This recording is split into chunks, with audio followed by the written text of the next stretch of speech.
want to say thank you to our guests. They accept very generously to be involved in this event. I really thank Lucia Giorgetti for her help in, of course, in the organization of this event. And of course, I really thank the audience which is in presence, and people which who are going to attend online. So this seminar is part of a wide series of events. We already had some lectures at the Maxi Museum in Rome. Stan Allen, who is here, will be the last person to conclude this lecture series on May 5th. And this symposium has been organized into a series of panels. We will have 3 panels which are to speak and are a discussant. In the end, we will have 2 respondents who will probably make questions and comments regarding these speakers' talks. I will just make a very short introduction, just because I think that you already read my text, so which is on the website, of course. So I want just to focus on some working concepts. Of course, the title of this seminar already raises some issues, so some questions. Does criticism still have a role in our society? What's the role of criticism today, that of mapping or that of investigating? As a general premise, I would say that the twilight of criticism has had consequence in the transformation of the author. This is the aspect that I really care the most, because I'm an architect and a writer as well as a scholar, and today I think that the author is forced to become a promoter of him or herself, being no longer subjected to criticism. The author and the architectural work as no legitimization as such. So this is a big issue. Also, critique no longer focuses on just language or composition. In the past decades, for example, professional critics read works of architecture as complex knowledge systems, and their job was that of dissecting the work of art in order to understand also their constitutional logics and compositional logics. Today is much more frequent to have like a transversal, a kind of diagonal glance passing around the object to explore the boundary conditions. And so analyzing much more the backstage of the work of art. Also, the interest of scholars who have become, of course, very exquisite analysts has been relocated on the microhistories and narratives related to the project, stepping from reading the artwork understood as a finished product to focusing on its process of formation, so from form to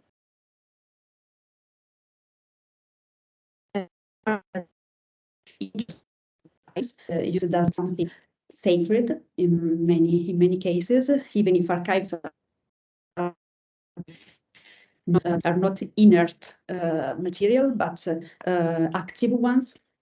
And so every archive can be read critically. Someone said that criticism is over, so the century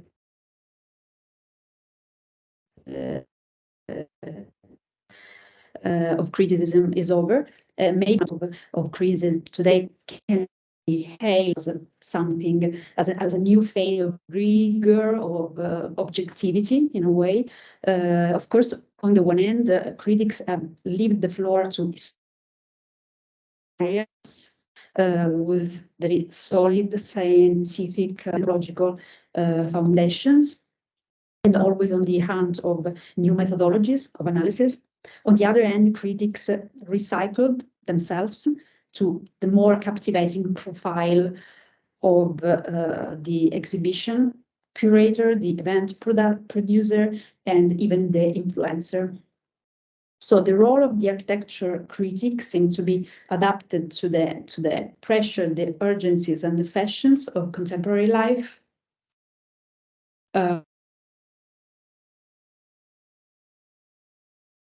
In defense of critic, I can say that critics have probably not disappeared. They just have been marginalized in many cases because they're considered a threat. They are frequently excluded from the apparatus and considered saboteurs. Creative subjectivity that's about. This happened in the last 25 years, after the century of criticism, in the age of the advertising or negotiation, which is a practice that has marked our lives, which is a new philosophy which opposes to the modernist conflict. Manfredo Tafuri was used to tell in history there are no solutions, the only possible way is the exasperation of antithesis, the accentuation of contradiction. And this is not because of any particular sadomasochism, Tafuri wrote, but on the assumption of radical change. On the contrary, 25 years ago, in his book Relational Aesthetics, Nicolas Bourriaud wrote, the work of art is a cooperative system of negotiations and coexistent countless number of interlocutors, no longer sought to be a conflicting positions, but has been considered as new juxtaposition and construction of new alliances. I quoted many times these sentences by Nicolas, and I also think that in the precise moment that you try to build alliances, criticism is dead, and critics as well as authors develop authorial practices, unlike pure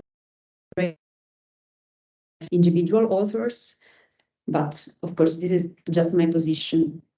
That said, today the author is no longer just a form giver, but is also a creator of processes. I believe that being an author today means continuing to discuss, reconsidering, and editing the very concept of being, the very condition of being an author, benefiting from relationship, of course, exchanges, and mediators. Anyway, all of us as the freedom one's own position without being forced to build alliances. I think that we have probably some issues with the connection. Can you hear me? Okay, great. So at this point, I can leave the floor to Joseph Bedford, who's associate professor in the history of architecture at Virginia Tech. Currently, he's here as a fellow at the University of Pisa, and he will introduce the first panel. After that, I will be in the second panel, and then Lorenzo Ciccarelli, who's a research professor at the University of Florence, he will introduce the third panel.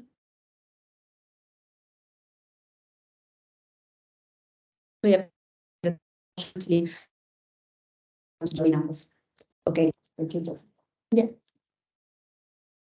Thank you, Lena, for inviting me to moderate this panel between Bob Sommel and Cynthia Davidson. Before I introduce our speaker, I'd like to make one opening comment, if you forgive me for just 3 minutes. There are many variations of the C word.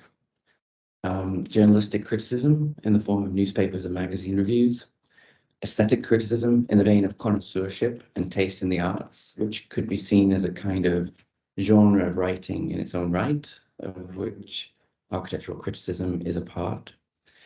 Critique in the sense of Kantian philosophy, critique in the sense of critical theory, whether that's the Frankfurt School variety or French theory, or critical architecture, in which we grant to design practices the idea that they could be a form of criticism. And there's probably many, many others. So it's easy to get lost in this wide semantic range of these various interpretations of the C word, which I'm sure will be pulling in different directions during the symposium as different people present their different talks. But for me, what's at stake in the possible eclipse or future of criticism could simply be the idea that criticism is a form of checks and balances on private power in the name of a kind of public good.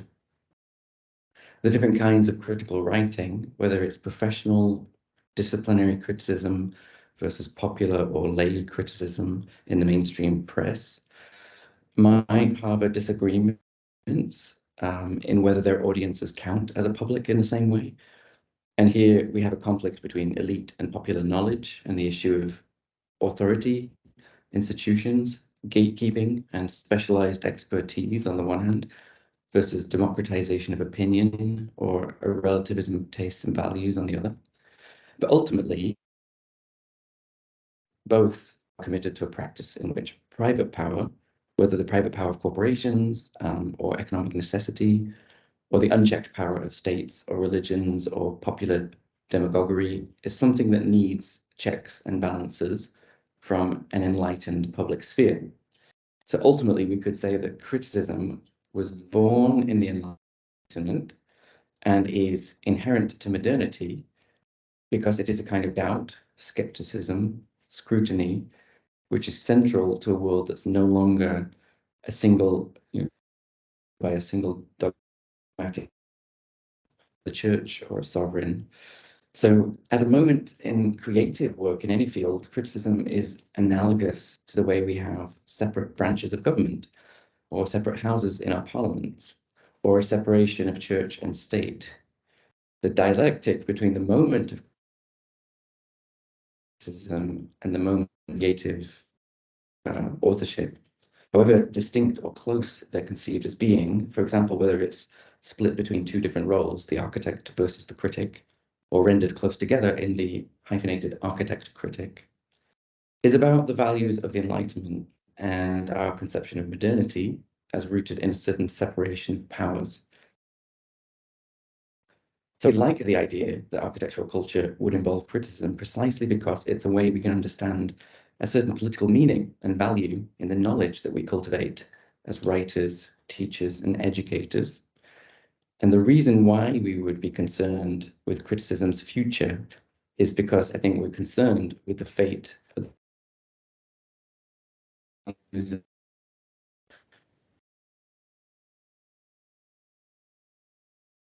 you. We feel the need to have a symposium on criticism and share our thoughts on the topic here today. It's because we have a kind of a concern about the values of the Enlightenment, let me say, that are being challenged in our political climate and in the various developments taking place in our institutions. So let me introduce the panel. It's wonderful that Lena has made it an opportunity here for Bob and Cynthia to be paired together with one another in this discussion about the future and eclipse of criticism. They have, of course, already been engaged in a long dialogue with one another for many years. They worked closely in West 25th Street for years, and one need only refer to Cynthia's early log editorials to see indication of a much deeper intellectual conversation between them And I wonder if enough time has passed since log 5 to maybe return to some of the commonalities and differences that they hold on the respective C word. And I'll introduce each of them in turn just before their 20-minute talks. And I will use a timer to attempt to keep them to time. After their talks, I'll moderate, but really I'd like them to just ask each other questions and to be in dialogue. So our first speaker will be Bob Sommel. Bob has been one of the strongest and most influential critical writers of his generation.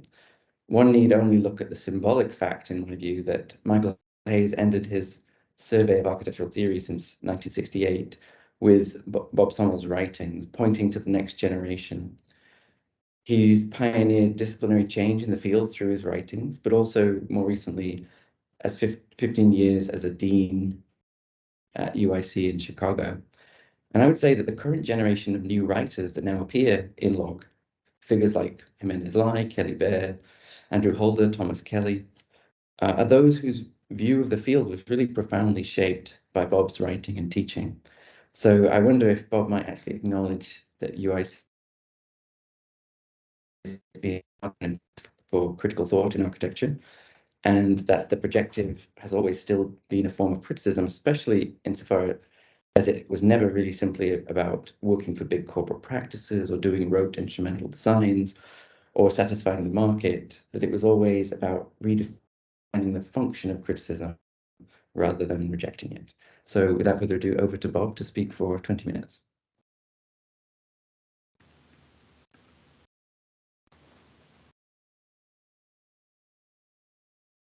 Great. Good morning. Thank you, Lena, for the invitation, and also Joseph for the introduction. And while we're at it, I would like to blame COVID and Zoom for assuming that we should all be up so early in the morning for a conference. Or let's say maybe that assumes that sleep actually happened. So in this case, I would say I never had to stay awake so long for a talk. Am I connected? Yeah. Your video, but we hear you. Yeah, okay, good. Lena was looking around like, But maybe not.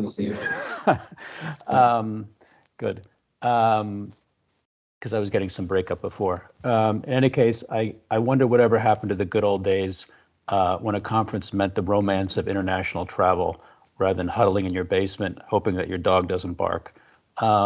So yes, I'm sure that undignified circumstance, which I expect will happen, is something that's also about the crisis of criticism. So maybe we'll talk about that as well. In any case, it's a real pleasure to see old friends here as well as the audience, particularly Cynthia and Stan so early in the morning. Misery loves company, so thank you for being here with your coffee.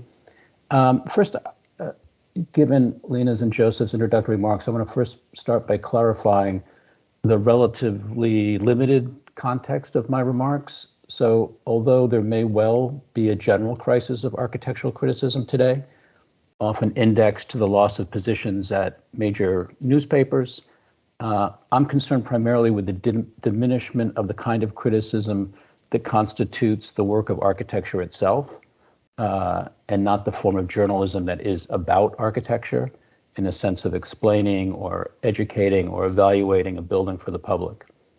For me, criticism, like charity, starts at home, and my home is within the discipline of architecture. A second caveat is that my setup is probably biased toward a North American context, and I imagine that the situation and circumstances are different in Europe, or at least for all of your sakes, I hope they're different, but we'll see. Hang on one second here, excuse me. I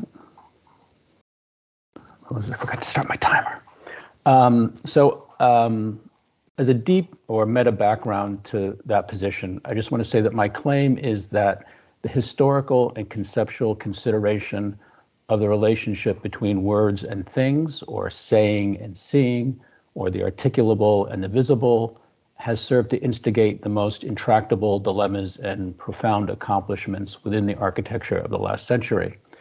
If modern architecture could imagine a self-evident or automatic or isomorphic transparency between ideology and its objects, the post-war delamination of that identity of word and form, or as Colin Rober refers to it as morale, word, and physique flesh, would initiate the most intense period of attention to the possibilities for a project of architecture among a generation of architects and critics during the last third of the 20th century.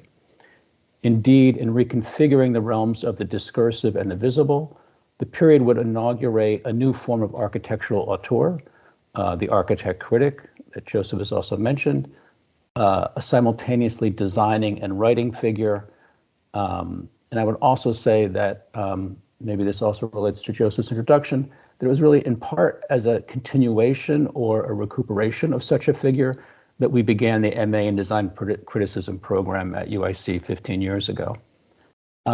So although my focus is not going to be on the journalistic mode of criticism, I would say it's perhaps not surprising that the comprehensive, if not yet universal, demise of the figure of the architect critic corresponds to the decline of the professional journalist critic. Indeed, the frequent populist dismissiveness of the latter, the journalists, toward the former, the architects, can in part account for the disappearance of the professional critics themselves. In other words, if you yell "Starchitect" long and loud enough, you may well disappear along with the target of your attack. And I want to emphasize here that the hybrid role of the architect critic was always developed within architecture as a way to establish an alternative to then dominant forms of normative professional corporate practice, while the latter term, Starchitect, that would come to refer to some of the same figures was an invention of the market and media to aid in their narratives. So in other words, the first constituted a new mode of production, the second a commodifiable term for mass reception.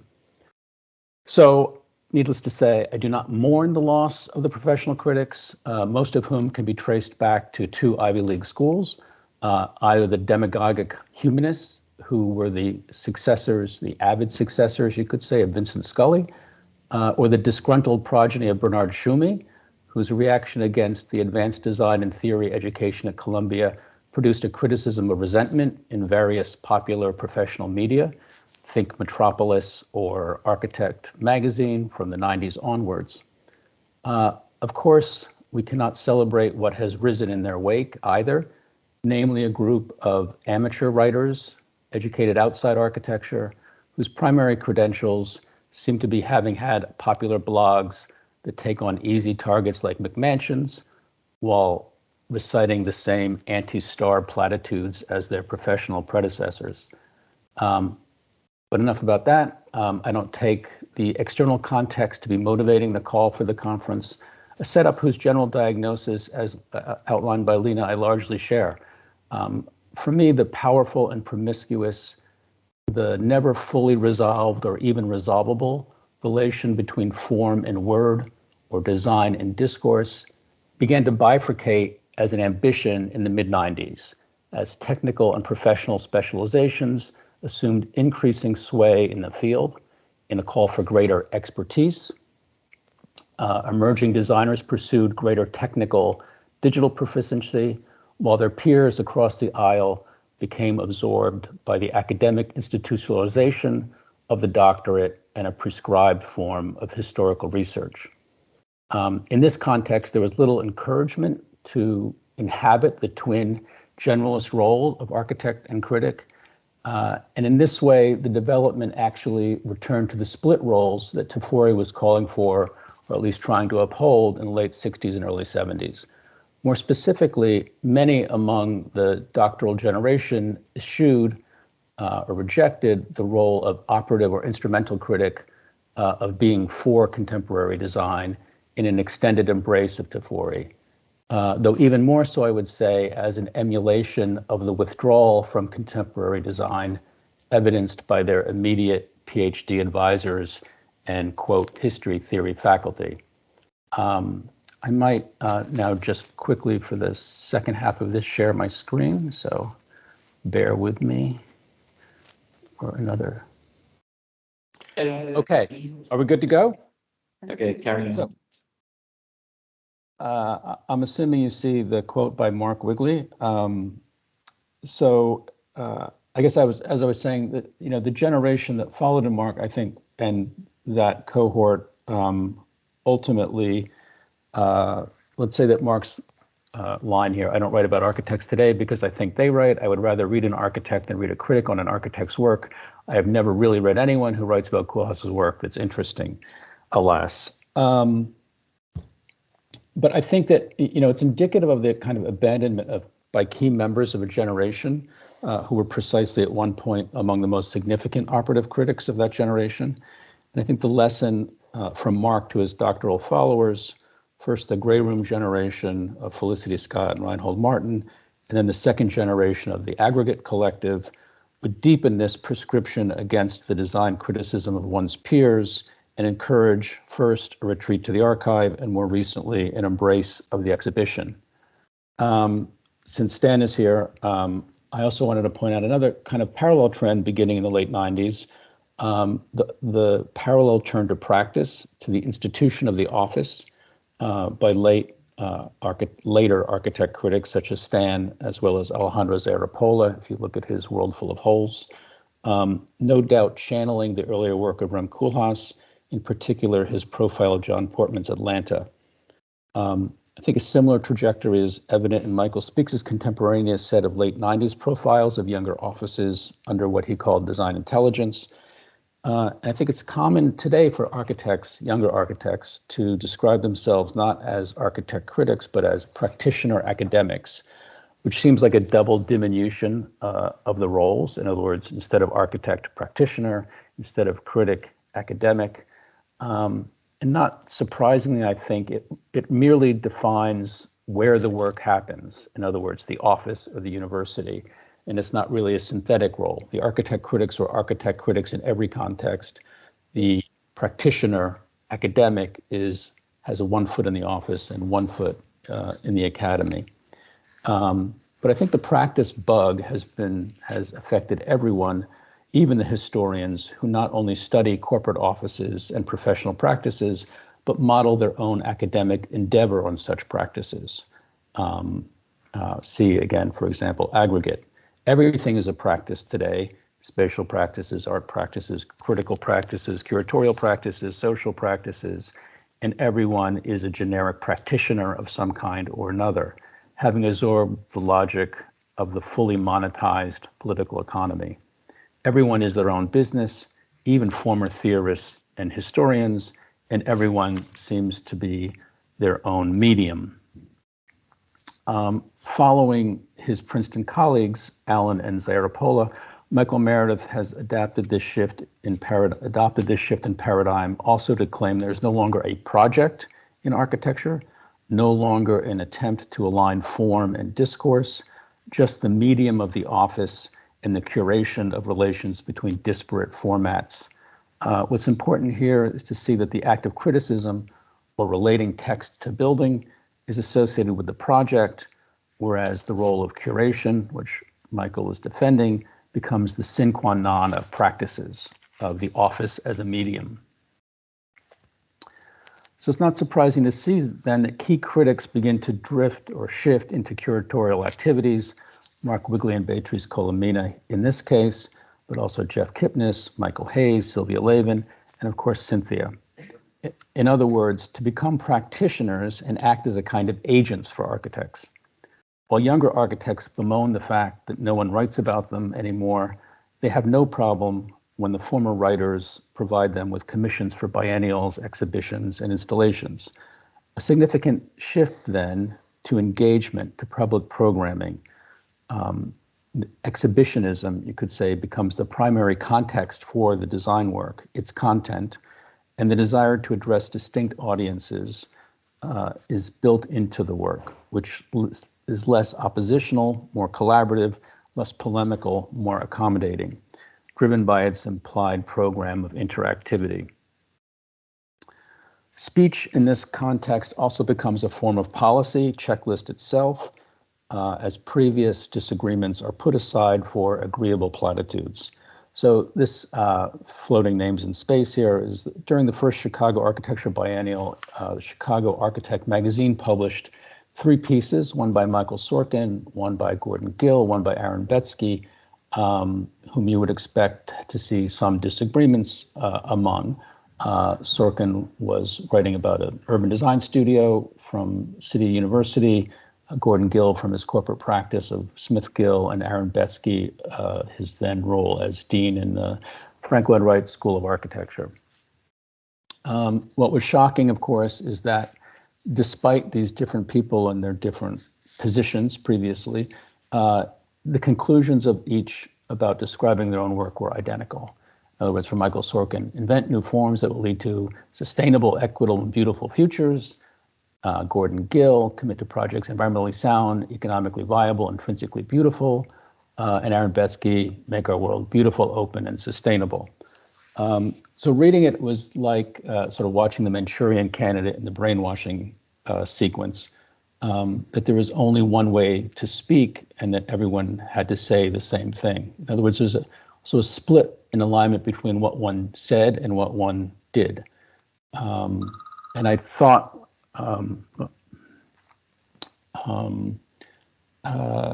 that my roundly taking this on for the last 6 years would have stopped this practice, but then I recently looked at the GSD mission statement, which is the Graduate School of Design teaches leaders, blah, blah, blah, to make a resilient, just, and beautiful world. So the same mantra continues unabated. So maybe it's not surprising that architect curators and historian curators have attempted to identify the singular trait of contemporary architecture, in this case, Andrew and Michael, through looking at 112 practices. Yes, that's the numerology is very important, as engaging material before speech, a return to the primeval before discourse. And this presumed materialism among the designers echoes the materialism among the historians, both of whom are suspicious of words, of theory, of establishing genealogy or projects established through intellectual traditions, and instead default to the materialization of facts, whether that means the facts of geology or the facts of bureaucracy. So for the sake of time, I just want to segue here. Sort of my truncated claim, you could say, is that the trajectory or tendency of the last 30 years looks something like this. I don't want to suggest that this is an inevitable process or irrevocable loss of the left side over the first column, just to say that the technical, political, and economic paths of least resistance have led architecture to this new literalism or realism or naturalism, which recast an earlier generation's conceits as now conditions. In other words, ideologies and positions like Stan's position on infrastructuralism, or Rem's project of bigness, or even postmodernism's pluralism, become rendered and domesticated as facts. So instead of infrastructuralism, we have merely bridge repair, or merely big data, or merely plurality, which is a statistical condition. Or you could say the way in which Robert Smithson's arguments in a text like Sedimentation of the Mind have reached full instantiation as a new geological era of the so-called Anthropocene. Fictions, again, become facts, especially material facts, just as they are no longer an authored idea or quotation, just stuff in the world that is a thing ready to be appropriated.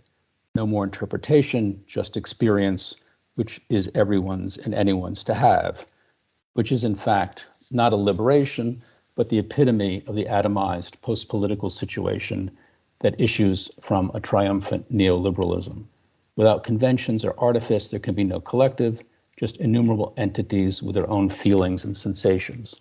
So here again, just to go over this is the shift from the conceit or the fiction or artifact and convention to a state preoccupied by conditions or facts or nature of experience, from ideology or the project to identity and practice, from criticism to curation, from the author to the agent in the sense as being an actor or actant, or the question of the cliche du jour of agency, but also agent as the procurer or the promoter after the fact, like an agent in Hollywood or entertainment, and a move from influence to impact. I guess on the side of influence, and my maybe preference for influence is the oft-told story of the Sex Pistols in the 1976 concert in Manchester, where there were like 40 people in the room, but almost all of them started their own bands right afterwards. So the Buzzcocks, the Smiths, the Fall, Joy Division, as opposed to Impact, which is a metric phenomenon about numbers. And just before clicking on, I saw from academia.com, which I do not subscribe to, nor never uploaded anything, that I have my 765th mention. Like, who cares? You know, a third of them don't understand it. A third of them get it wrong for the wrong reasons. They like it for the wrong reasons. You know, it's not a form of influence. It's merely a statistical metric measure. So I guess to just conclude now with how to confront this condition of moving from conceits to condition, I just want to put out as a postscript here kind of our editorial project, which is an attempt to reclaim a space to proliferate argument and positions in criticism, not just data collection. And so we began flat out as a wager on the fictive possibilities of criticism. And I should say the we here is Penelope Dean, who was the founding editor, and James Goggin, who was the design director, along with Zara Ahmed, Ellen Grimes, Jane Kelly, Lauren Van Dam, and myself as the editorial board. And the major aspect of the magazine, I guess, is that it has these 15 characters, the challenger, genealogist, opinionator, etc., and different authors occupy each character for an issue. So the mortician, one issue might be played by Sam Jacob, and another time by, you know, Ellen Grimes or someone else. The outsider is in fact an outsider, someone who is not in architecture. In the first issue, it was John Langford, who was a musician, artist, and founding member of the Mekons. So the political economist, you, the cameo, and the idea is that there's a kind of liberation for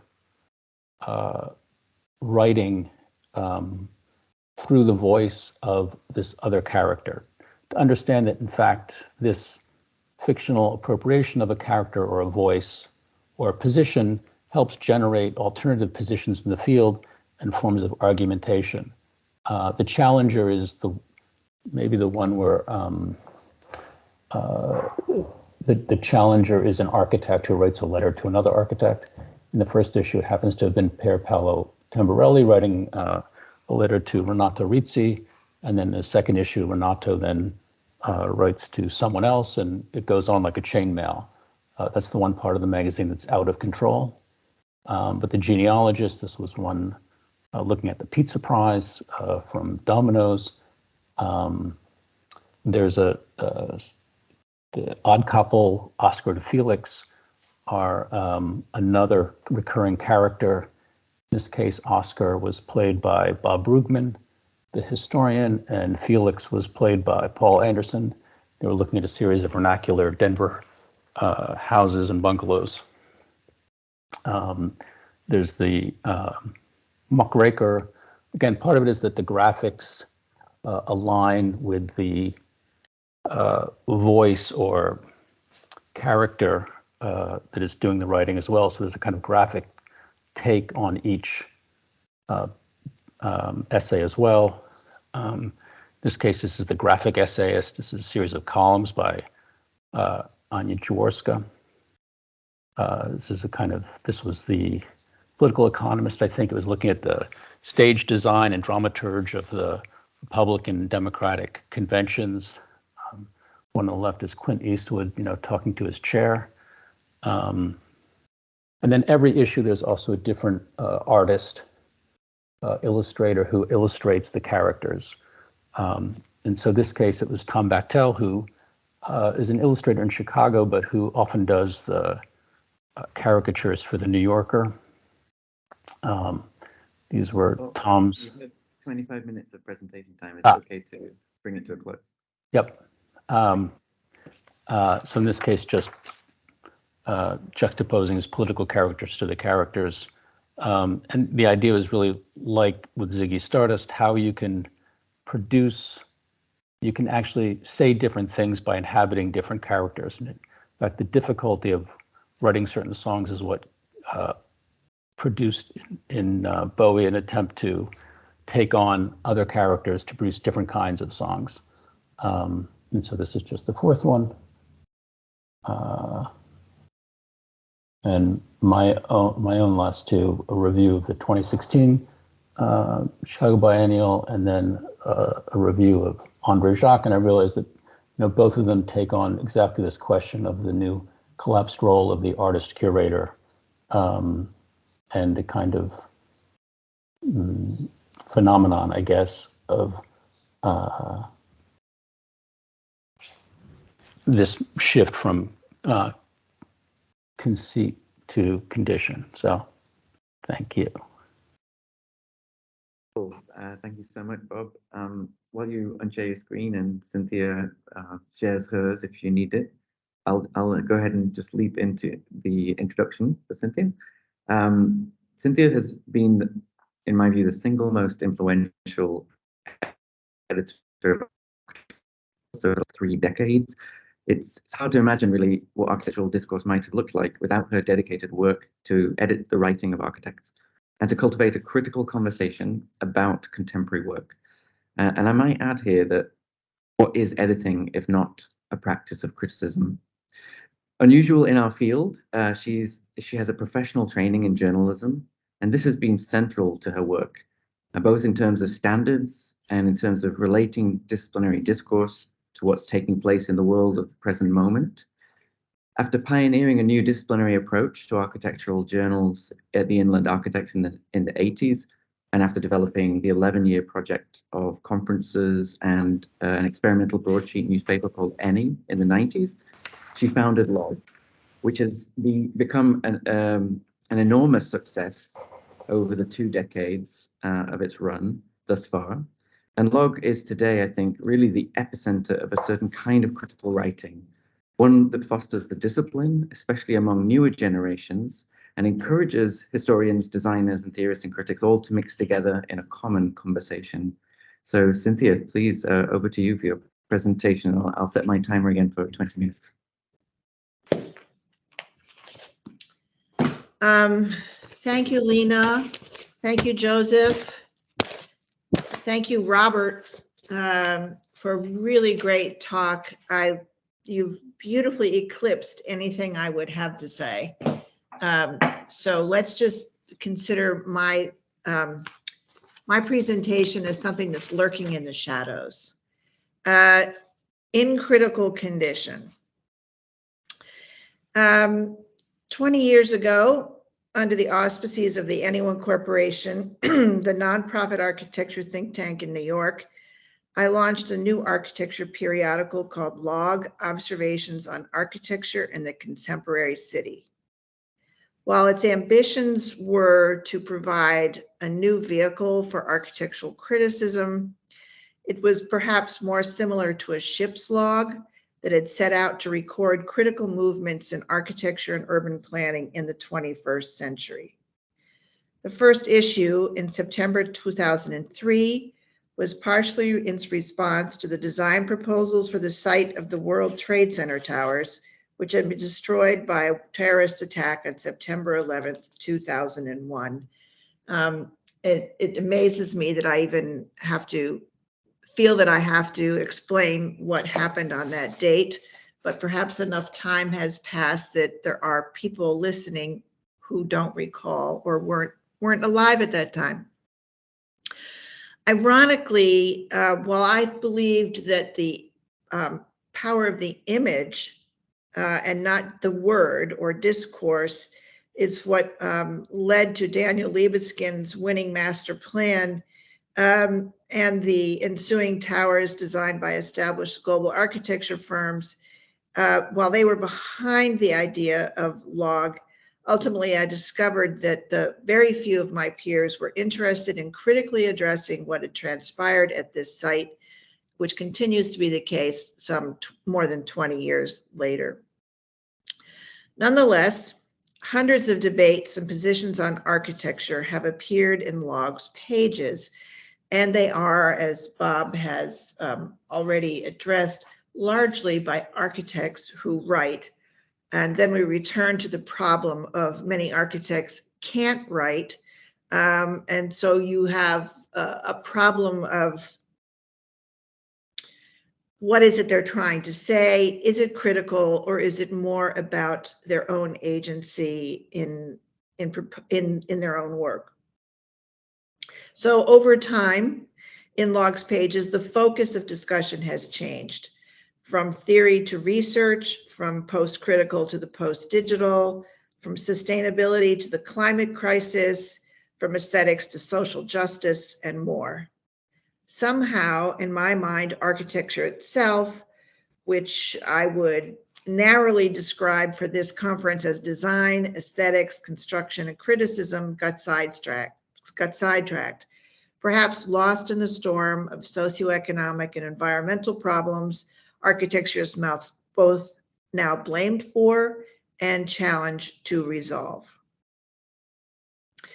In an attempt for this conference to understand the perennial question of the role and status and even future of criticism from today's perspective, I looked into two recent events. Next, please. The first event is Park Books' release this winter of On the Duty and Power of Architectural Criticism, a compilation of essays that stems from the International Conference on Architectural Criticism held online in October 2021. The editor of this book is Wilfred Wang. Some of the participants are Kenneth Frampton, Ruth Verdi Zine, Christoph von Garraway, Martin Hartung, and so forth. Essentially a group that has been part of the Union of International Architects meetings for a number of decades. The back cover of this book states, "Architectural criticism is at a crucial juncture today. Incisive architectural criticism is rare, while the definition of criticism itself has become more and more opaque in the digital world."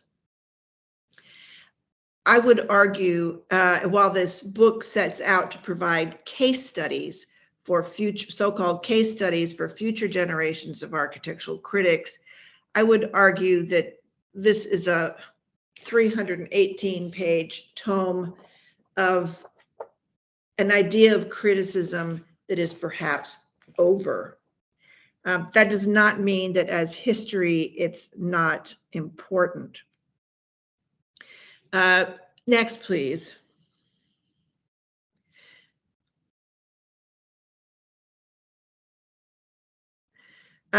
Two things in this book, two takeaways from this book are in an article about the Museum of Modern Art, where the critic, the author, cites Miriam Gisevich, her 1991 article on the architecture of criticism, in which she writes, "Criticism is riskier than commentary.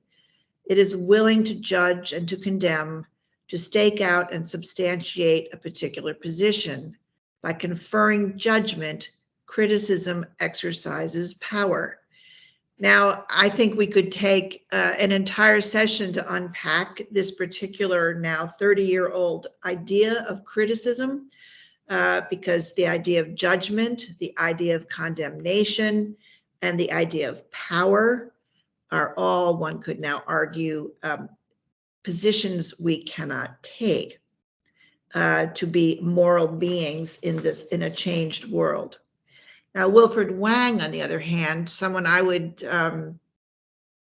characterize as a very conservative critic. I'm trying to think of what character he might play in Flat Out. He writes in his piece, An Outline of Architectural Criticism, at the front of this new book, architectural criticism is as much an act of creation as is architectural design. In a way, it reverses the design process by viewing the designed project, analyzing its parts, and deducing the underlying intentions, including social and cultural ones. How one goes about making these deductions without being judgmental is an interesting question for me. You can continue. Next. Próximo. The second event, that I attended just 10 days ago, was eFlux's launch of eFlux Criticism, an online collection of critical articles, in this case, primarily of art. I'm sure you're all aware of eFlux Architecture, eFlux Film, eFlux Art, eFlux Education, and so forth. Now they've yet another arm of eFlux called Criticism for this online sharing of information, ideas, and essays. To celebrate this new eFlux feature, editor of eFlux Criticism, Ben Eastman, assembled a panel of 4 critics, including Margaret Sundell, founding editor of 4 Columns, a website of arts criticism intended for a general audience. This is her claim. And novelist and former New York Times photography critic Teju Cole. Margaret, citing Baudelaire, said that criticism is a vital part of the art ecosystem and that should be passionate, partial, and political. Teju said critics need to, quote, search for what we can rescue to mitigate the despair nipping at our heels, unquote, and bear witness rather than raise awareness. There was no time in this event to sort of unpack the difference between witnessing and raising awareness, but I was quite caught up in this idea about witnessing, perhaps because it is more aligned with the idea of the ship's log and a certain recording of events, albeit not necessarily a critical recording. In the audience Q&A that followed the panelists' remarks, the very question of audience for criticism arose. Who are we writing for?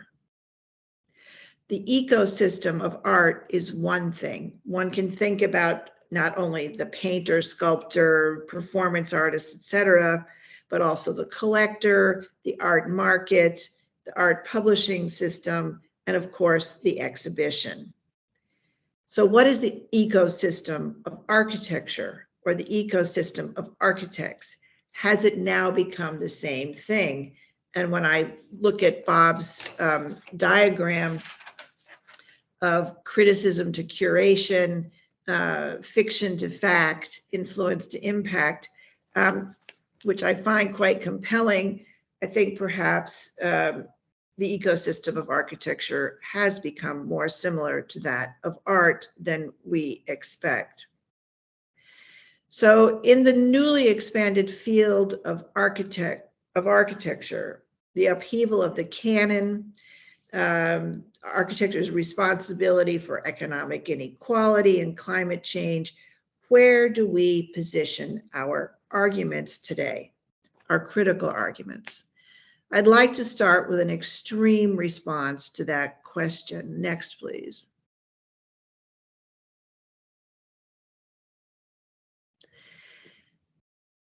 CNN, the international the international purveyor of information, shall we say, with its broad viewership, reported last September in 2022 on New Delhi architect Manas Bhatia's work with artificial intelligence to create architecture, specifically Mid-Journey, to imagine cities and buildings of the future. to produce these images next, which suggests that technology will produce architecture's future and solve climate problems, Bhatia said that he used phrases like futuristic tower, utopian technology, symbiotic architecture, and bioluminescent material in order to produce these so-called futuristic images. In other words, words themselves become design tools when fed into Mid-Journey, which has already been fed multiple images and information from our history. So how will criticism, if we're going to talk about the future, and if AI is a possible future, how will criticism respond to AI as a design partner? To conclude his book, Theory and Design in the First Machine Age, published in 1960, critic Rainer Banham wrote, quote, "The architect who proposes to run with technology knows now that he will be in fast company, and that in order to keep up, he may have to emulate the futurists and discard his whole cultural load, including the professional garments by which he is recognized as an architect. If, on the other hand, he decides not to do this, he may find that a technological culture has decided to go on without him." Today, not only the architect, but also the critic seems once again challenged to discard their cultural load, but not simply to keep up with technology. Digital technology is us, embedded in the body, the brain, the city, the farm, and cradled in the palms of our hands. The digital is now a territory we inhabit and may be able to explore if it doesn't get the better of us. Another recent event. In February 2023, architect Neil Leach published his exchange with the AI program ChatGPT in Dezeen. And of course, Dezeen, Dwell, these other online publications is another place we can talk about where architectural information, shall we say, is being purveyed to a broader public. According to Neil Leach, when he asked AI about the future of architecture, ChatGPT wrote, quote, "In the near future, architects may become a thing of the past. Artificial intelligence is quickly advancing to a point where it can generate the design of a building completely autonomously. In other words, not with a design partner who is an architect. With the potential to create designs faster and with more accuracy than ever before, AI has the potential to revolutionize the architecture industry, leaving traditional architects out of the question. This could spell the end of the profession as we know it, raising questions of what the future holds for architects in a world of AI-generated buildings," close quote. So this is ChatGPT. I would say already ChatGPT is also spewing out writing that could pass for architectural criticism. And then perhaps having learned from Banham's own warning about architects who ignore technology, ChatGPT continued, quote, "Architects who choose to ignore AI will be left behind and ultimately forgotten as the industry evolves and advances. Therefore, it is imperative that architects pay attention to AI and its potential to revolutionize architecture, or they risk sleepwalking into oblivion," unquote. Along those lines, Bhatia told CNN that he, quote, "tried using AI to generate mood board images for client presentations, and that went very well. In the near future, architects and designers combined with AI would be something to hope for," close quote. So what might this mean for the so-called profession of architectural criticism? Next. Prossimo. One of the few professional critics still writing in a major newspaper, as newspapers themselves are in critical condition, is Oliver Wainwright at The Guardian in the UK. And his most recent piece that I saw, published March 17th this year, is titled "A Gas-Guzzling Villain's Lair. Welcome to LA's grotesque new high-rise," with a subdeck inspired by Yeats, Wagner, and French realist painting. The Rapper Tower was meant to reawaken the city's skyline. But is this monstrous erection just a monument to its designer's ego? Now, I don't know how many of you might have seen this piece and know what Oliver is writing about. I should say that I do think Ollie Wainwright is an astute critic generally, but I wanted to sort of unpack this piece here to see where we position ourselves as critics. Next, please. It has always been my position that a critic cannot write about a building that he or she has not visited. Now, why Ollie Wainwright? And I have actually seen this building in Los Angeles. I've not been inside it, but I have seen it as recently as 6 months ago.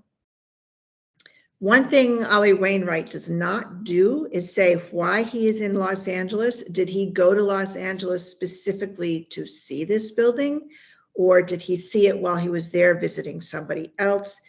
This makes me think about Jane Rendell's idea of how the critic positions oneself in relationship to the work, and that this positioning in space, so to speak, needs to be part of a piece.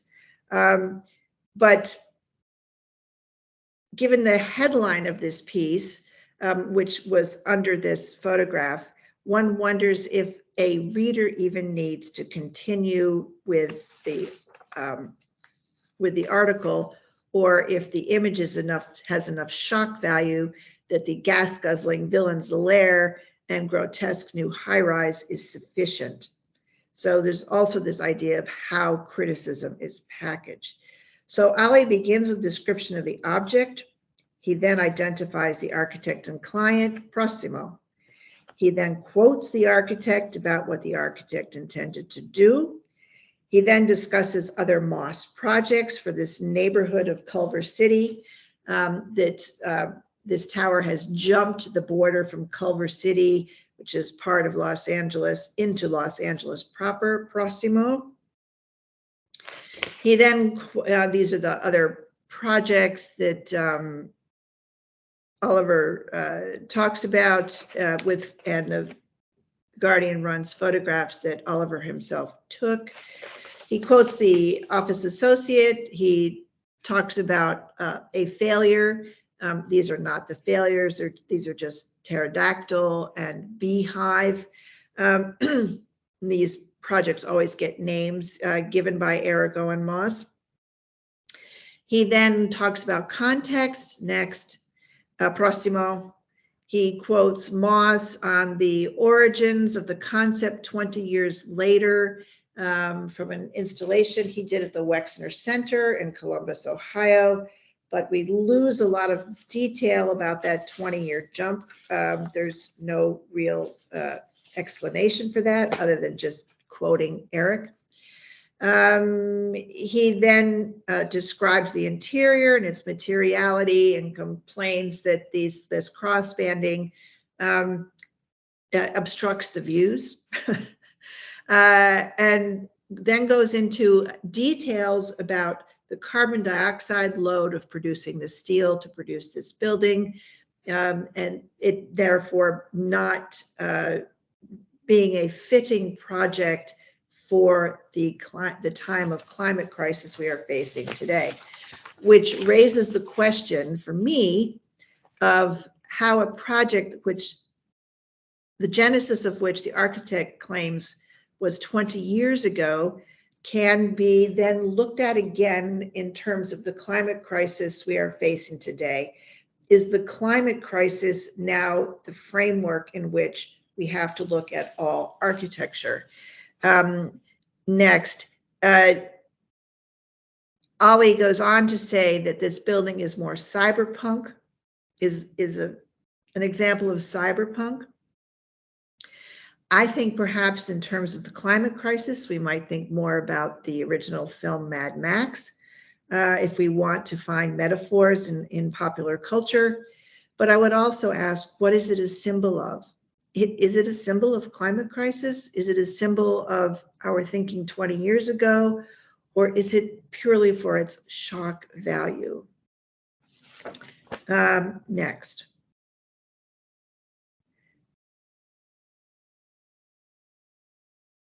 So in terms of shock value, I guess I would revert to the old adage that has appeared in architectural writing so many times, we cannot count them, which was Walter Benjamin's statement that the masses view architecture in a state of distraction. Of course, this state of distraction was really something that is not purely visual, but in fact is more tactile, as Benjamin goes on to say. The tactility of architecture, which leads us to inhabit it out of habit, is what causes us to not see it. And so if one were to have this shock value of a series of glass boxes that seem to be held together, strapped together by this banding on one side and this concrete tomb on the other, might be to wake people up to the state of architecture today. I'm not agreeing or disagreeing with Wainwright's assessment, but just suggesting that objective and subjective are really bound up in one another in criticism. In Benjamin's final essay, Theses on History, written in 1940, he describes Paul Klee's Angelus Novus painting, a painting that Benjamin owned. He described the Angelus Novus as being blown backward into the future by a storm called progress, its eyes on the detritus of history at its feet. For me, this means that the angel cannot possibly know, because he cannot see what the future is, because his back is to the future. He can only see history. This Klee painting, which Benjamin turned into a quote unquote thought image, is also the focus of artist Rebecca Quaitman's investigation of what she discovered when closely examining the painting. The Angelus Novus is in the collection of the Tel Aviv Museum of Art. She had noticed that there was an additional frame around the paper on which Klee painted the Angelus Novus, and requested that the Tel Aviv Museum do an X-ray to try to determine what is underneath the painting. And in fact, it was discovered through her very careful, tedious research and comparison of images, because there was clearly an image beneath this, that Klee had pasted the Angelus Novus over a 19th century engraving of Martin Luther, leaving just enough of the edges of the original engraving exposed to raise questions.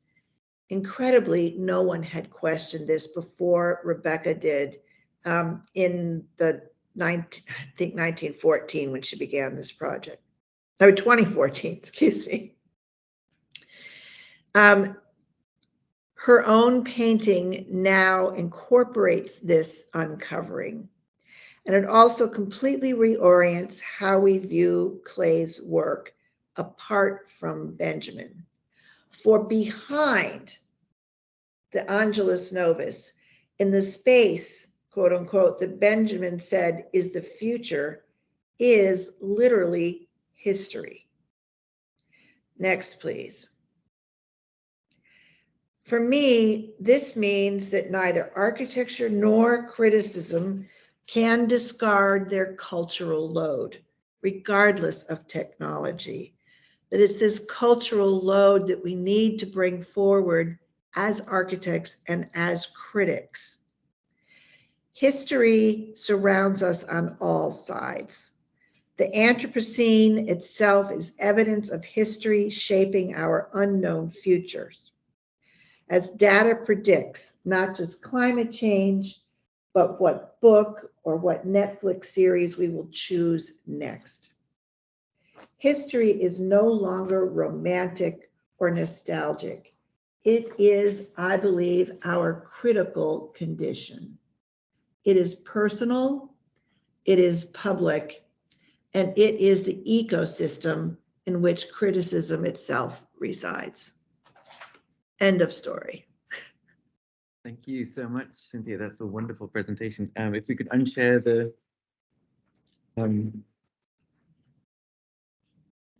I've been told we probably should only take 15 minutes for the discussion, but I think it's plenty. And I would really like to invite Bob to directly ask Cynthia a question, and vice versa for Cynthia to ask Bob a question. And we have some great people in the audience who should also put some questions forward. Joseph, can I just quickly interject and say, I forgot to say that last slide is one of Rebecca's works from a whole series of works she's now done on Angelus Novus. The cover and the book is, which has just come out with University of Chicago Press, is the story of the unveiling or uncovering of what's behind the Angelus Novus painting. Sorry, go ahead. Yeah. Yeah, I just encourage you both to directly speak to one another, ask each other questions about the presentation that you respectively gave. I'm sure you have them.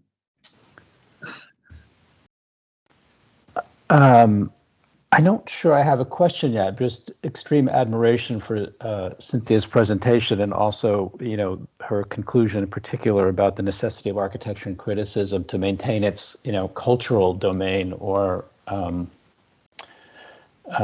obligation, let's say, which I share. And I mean, I like the fact that the accidental fact, I suppose, that my talk was called Criticism as Conceit, and Cynthia's was In Critical Condition. So it was a nice play on conceit and condition. So I thank you for that. You know, I almost brought up the AI issue too, because I think it's quite interesting as another one of these situations where a conceit of a field or a discipline becomes a condition and a fact. Like I said, Smithson to the Anthropocene, or Stanzett for structuralism to bridge repair, or Rem's bigness to big data. I mean, I think the struggle that our field, our discipline has about how you turn form into words or words into form is it's never resolved and it's impossible, but the importance is the struggle to do that. And now we have an automatic default system that immediately generates word into image as a translation, as a generator. And so I think it resolves the problem automatically, and therefore it's no longer a disciplinary problem, I would say, once it becomes an automatic default of that ability to turn text into image, which is what the struggle of, physique, flesh, and morale word was all about. In other words, the lack of isomorphism, but the need to align them, and the varied attempts to rethink the form and the argument, or the program and the form, which so I don't know where the question mark is exactly, but maybe it's just, will Cynthia accept some AI generated text for log? Will they write better than the architects that she can't get to write? That is a real question, because as I said at the outset, architects can't write. And in my sort of later years, I now teach writing to graduate architecture students who understand, in some sense, at least those who elect to take this seminar, understand that writing is, sorry to use this word, critical to their future, and not even in the AI sense, right?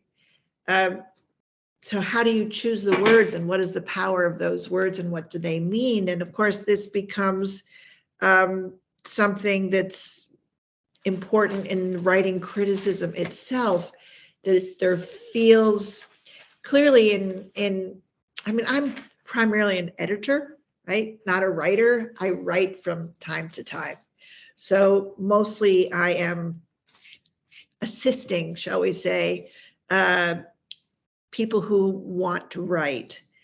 And in doing that, language changes, right? I mean, literally, I've been doing this for 40 years. If we count my indoctrination into architecture in the 1980s in Chicago with an historic magazine called Inland Architect as the so-called beginning, right, of my personal unplanned trajectory.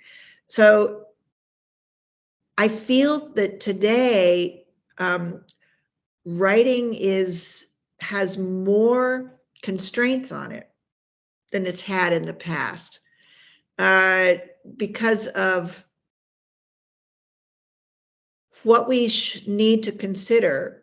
For example, my saying, does Ollie Wainwright have to look at everything he writes about today through the lens of climate change or climate crisis? I mean, we've gone from sustainability to climate change to climate crisis, which I am in complete sympathy with or even agreement with, but the words we use and how we use them, what we can criticize and can't criticize, I think has become, has cast a bit of trepidation on certain voices, that there are things we can't criticize because there's a moral imperative involved that was probably always there, but wasn't talked about. And I love the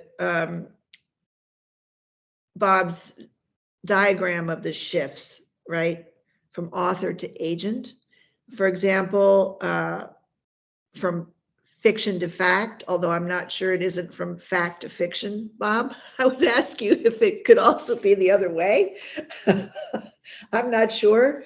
From artifice to nature, no question.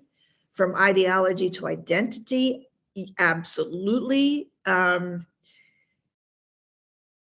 mean, Bob, I would ask you more about your shifts, if I might, in this idea that we have a limited space in which to be critical. What are the most important shifts on your list? Or I can't believe they're all equally important. I mean, I think for me, ideology to identity and author to agent are particularly strong shifts.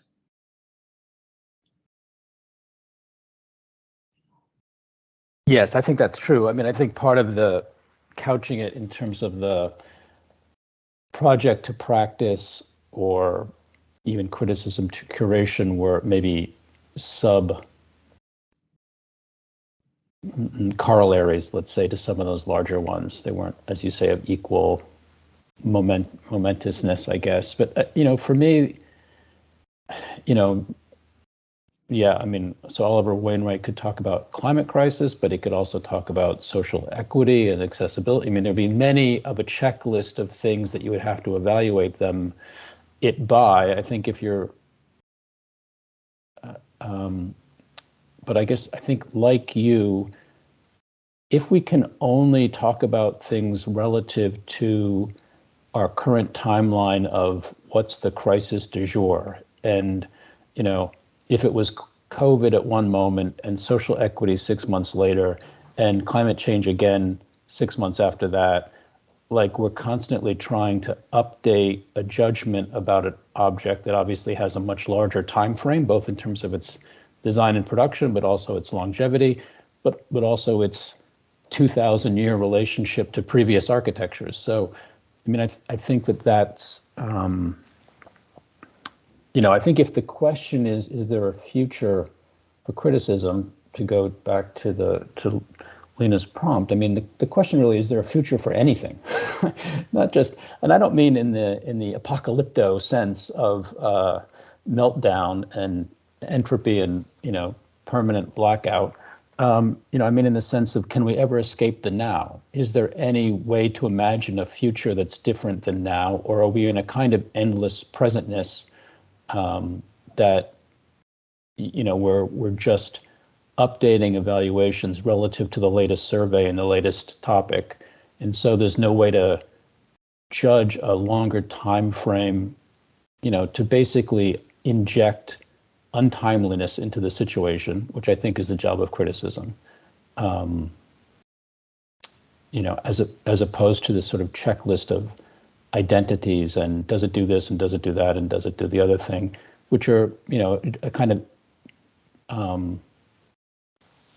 the list has no structure, no syntax, no hierarchy, no priority. In a way, it's just and I think that's the way many designers also imagine the design of their projects, which is to say it's going to be a kind of checklist series of things. This aspect will do this and satisfy this constituency, or this particular criteria, this part of it will do this other thing.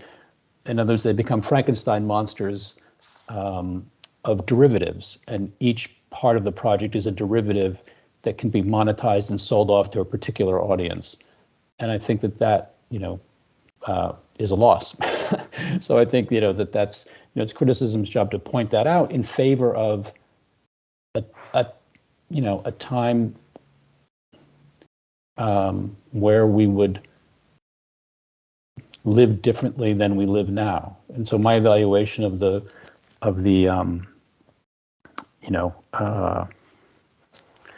Eric Moss would be obviously relative to Herzog and de Meuron's Nest project or other projects that take on that sort of super graphic wrapper, and is it a significant advance in the field or not how much energy does it use, or how accessible is it, or whatever.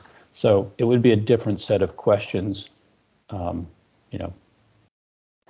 which are not, again, about this kind of immediate impact, which I think is sorry if that didn't answer your questions.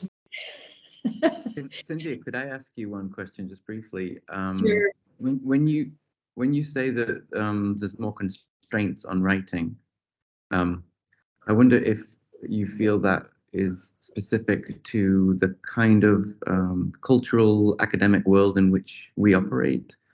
It seems to me that there are some very unconstrained critical voices in other media environments, like YouTube, for example.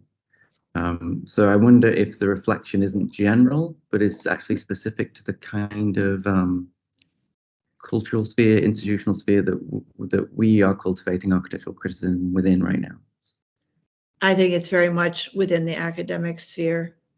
Some of that has probably leaked into popular culture, but I would say that politically in the United States right now, which is essentially what Teju Cole was referring to, that we've got to get ourselves out of this. And one way to do that is through criticism. But then I go back to the audience, right? Because politically, the United States would seem to be one thing, but the media presents it as another. Because of the shock value, the headlines. I mean, it's a little bit like the headline in The Guardian, which I'm sure that Ollie didn't write because they're headline writers, right? Gas guzzling. Well, the building's not gas guzzling. Los Angeles is gas guzzling. They have literally no efficient mass transit system, right?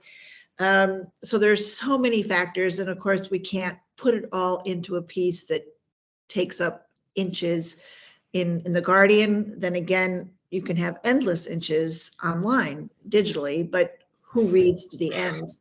I mean, how much time does it take? I mean, even eFlux itself, when I see something, oh, I want to read Joseph Bedford or Robert Somol because they've just done something on eFlux. So I save it, but then do I ever get back to it other than reading those first two paragraphs? rarely, because the presentness that we're caught in, the sort of speed of the presentness, I don't even know how we can see what's going on. It's going so fast. It feels to me like it's going so fast. Maybe that's a problem of aging. They always say time speeds up as you age, but it just seems that we can't see the future as progress, quote unquote, blows us into it.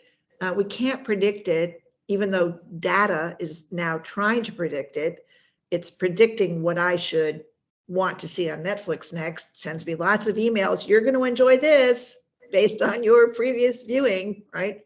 So where are we in terms of some sort of cultural position on this that matters to more than the academy? Could one option be, could one issue be autonomy?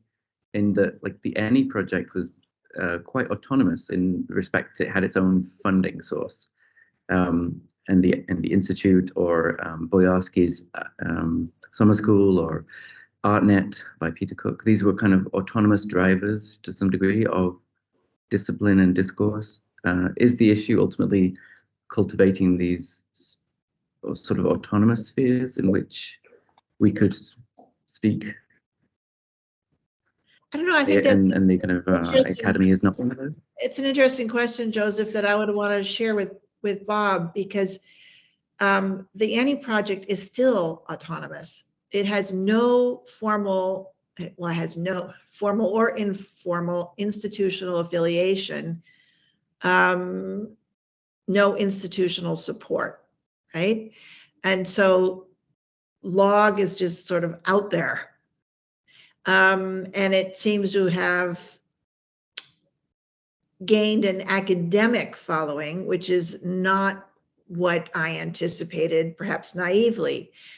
I would ask Bob if Flat Out in its creation of, and maybe we need Penelope here, if Flat Out in its creation of characters rather than names sort of removes Flat Out from its institutional backing. I'm assuming UIC backs it in some way. No, not at all. Not at all. Okay, so No. there's the misinformation, right, that I have about what is it an independent journal at like log? Yes, like log. I mean, it relies on Graham grants and NEAs and that kind of thing and donations. So it's maybe one can use some of one's research funds to subsidize some piece of it, but it's not an institutionally affiliated entity. And I think to your point about being overwhelmed by the amount and speed of things, I think that's where one has to double down on maybe the slowness of print or our perpetual lateness, that it allows one to attach significance to things in a way that immediate feed doesn't or can't. And so it's a little bit like how painting needed to reinvent itself after photography. Like, we have a different job to do now. We shouldn't assume it's been assumed by this other format or medium, but actually we can now operate, we don't have to report on stupid events anymore. We can actually assess their significance. And it will produce less likes. We're not going to have an audience of 100,000 or 1 million or, my 800th mention. Again, I think we have to decide where do we want to fight the battle, and if it's basically about inspiring 3 other bands who will become as unpopular as my band, that's fine. This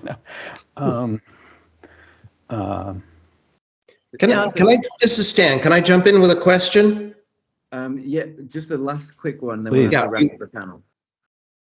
Yeah, no, I wanted to, a little bit since Bob put up at least the title page of that. I actually don't know what publication that was, but somehow identified me with this shift from project to practice, which I'm certainly will own up to that.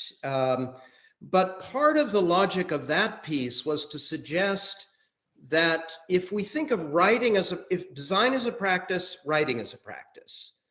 And in saying both writing and design are practices, you don't put one above the other in any kind of hierarchical situation. They're simply two parallel practices. And if we think of writing as a practice, rather than identifying it as history, as criticism or theory, we start thinking about writing as subject to all the protocols and conventions and limitations and potentials of writing itself, right? Which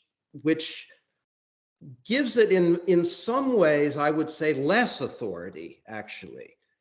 And it speaks to, I mean, again, and I'm kind of jumping around here, but you know, Cynthia, I would agree with you completely.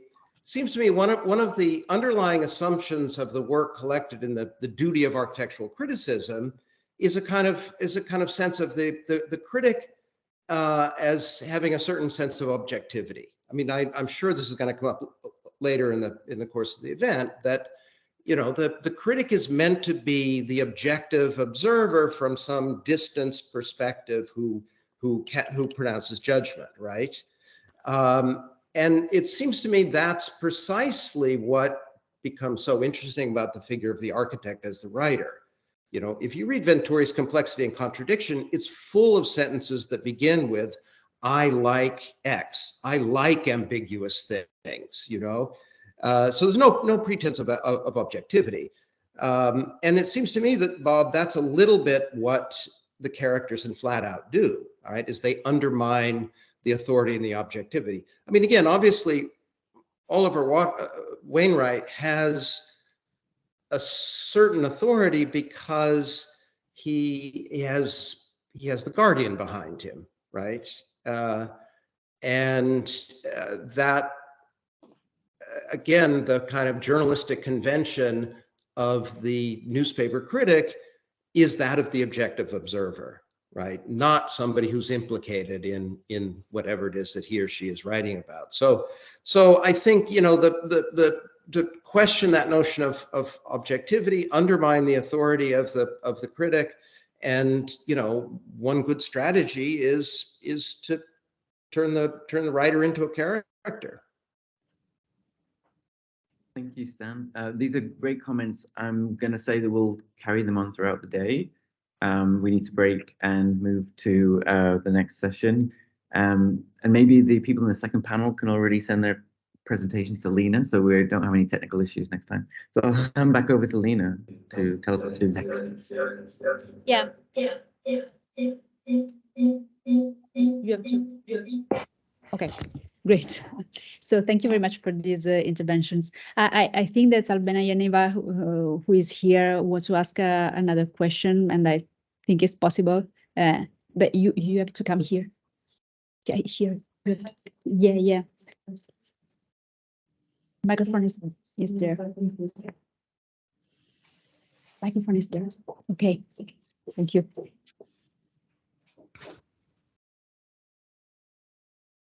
Thank you very much for your presentations. Just have a question to Cynthia about the influence of the other disciplines in reinventing the art of criticism. For instance, I liked in particular the fact that you focus on witnessing, actually seeing the building, experiencing the building as a complex act, phenomenological act almost. And I was reminded about many kind of similar research practices of anthropology, sociology, social sciences, mainly having a focus on experience and witnessing.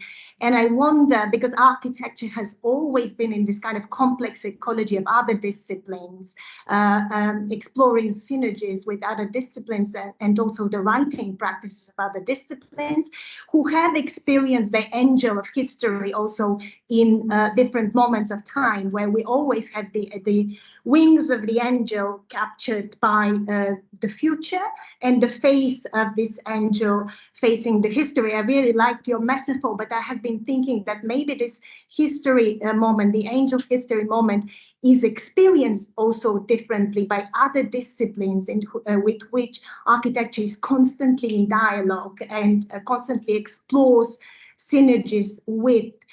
So I just want to ask ask for your insights on this collaborative practice of writing, which often happens in synergy and dialogue with other disciplines. What is the role of these other writing practices and other disciplines in helping us to reinvent the art of criticism? Bob, can you help with that question? I mean, I can only say something about what I think. Yeah, we cannot hear you. Really? You probably have your microphone. Actually, I do hear Cynthia. Are you? Okay, it's fine for us. Yeah, I mean, I would simply say that one has to sort of unpack what is a witness and how is a witness different from somebody who just raises awareness. And I can only think about the automobile accident. So the story with the police officers, this cat does not want to leave me alone, that the police will look for witnesses to a crime or an automobile accident. And let's say they find 4 witnesses and they will get 4 different stories.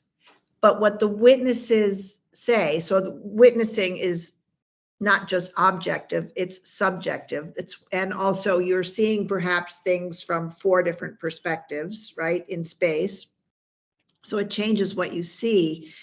But for a critic to be a witness, and Benjamin says this in Moscow Diary, that to understand a city, you have to approach it from every direction, right? Not from a singular view, but from all the cardinal points, shall we say, in order to really understand it and be able to talk about it.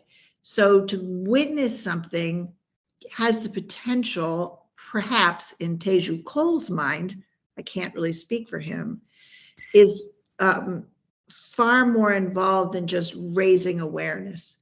I mean, basically what I just did was raise your awareness of some things that just happened, right?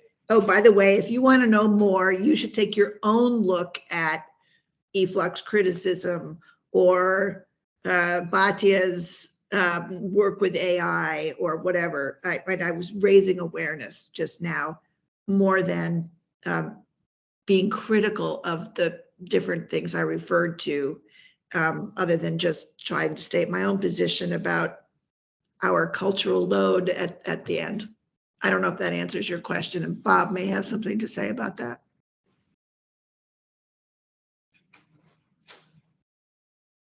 Okay. Yeah, no, yeah. Just, it's disturbing. Yeah, I mean, I guess for me, the question is, going to a project has to be motivated, whether you're a designer, whether you're a critic, you have to come, you don't, as Cynthia says, just witness, you have to come motivated to see things that you need in your field or your discipline. So that's the baggage I bring to every site. I think, you know, we all look to many sources, but the question is how we can channel them through the way that our discipline allows us to see and what questions it motivates. So, you know, yeah, I mean, there's a famous line by Michael Fried, what lies between the arts is theater. I guess I think what lies between the disciplines is curation. And so I maintain my projective critical lens through, through that disciplinary framework. Not only internally concerned, but the fact that it does allow you to see the world differently and highlight different things in it. So, I think that's the only way to produce alternatives. Otherwise, you produce hybridized, everybody's a hyphenated series of intersectional fields that, like, I'm lost in. So I prefer a clarity of difference, fighting it out, as opposed to some entropy of hyphenation.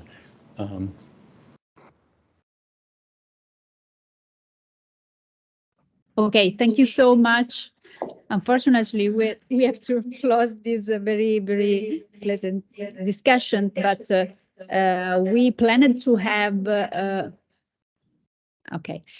We plan to have a 30 minutes break, but yeah, unfortunately we have to shorten this time. So we will see here on in 15 minutes.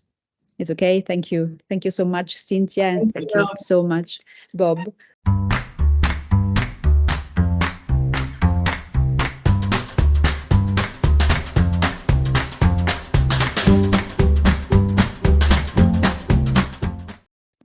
Okay, so hello, everybody. I think Alessandra Ponte and Douglas Spencer are connected. I welcome you to the second panel. I really enjoyed a lot the discussion that Joseph carried out with our guests. So thank you very much for your generosity. I'm going to introduce Alessandra, who's going to talk was the first, and then Douglas. Alessandra Ponte is full professor at the École d'Architecture Université de Montréal. She taught in different schools as Princeton University, Cornell, ETH Zurich, and UAB Venice. Since 2008, she has been responsible for the conception and the organization of the seminar, of the Phyllis Lambert International Seminar held at the Université de Montréal, addressing current topics in landscape and architecture. She curated the exhibition Total Environment, Montreal 1965-1975 at the Canadian Centre for Architecture. She also published a collection of essays on North American landscape, titled The House of Light and Entropy. Since 2021, in cooperation with master students and collaborators, she has conducted research on informational technology and architecture.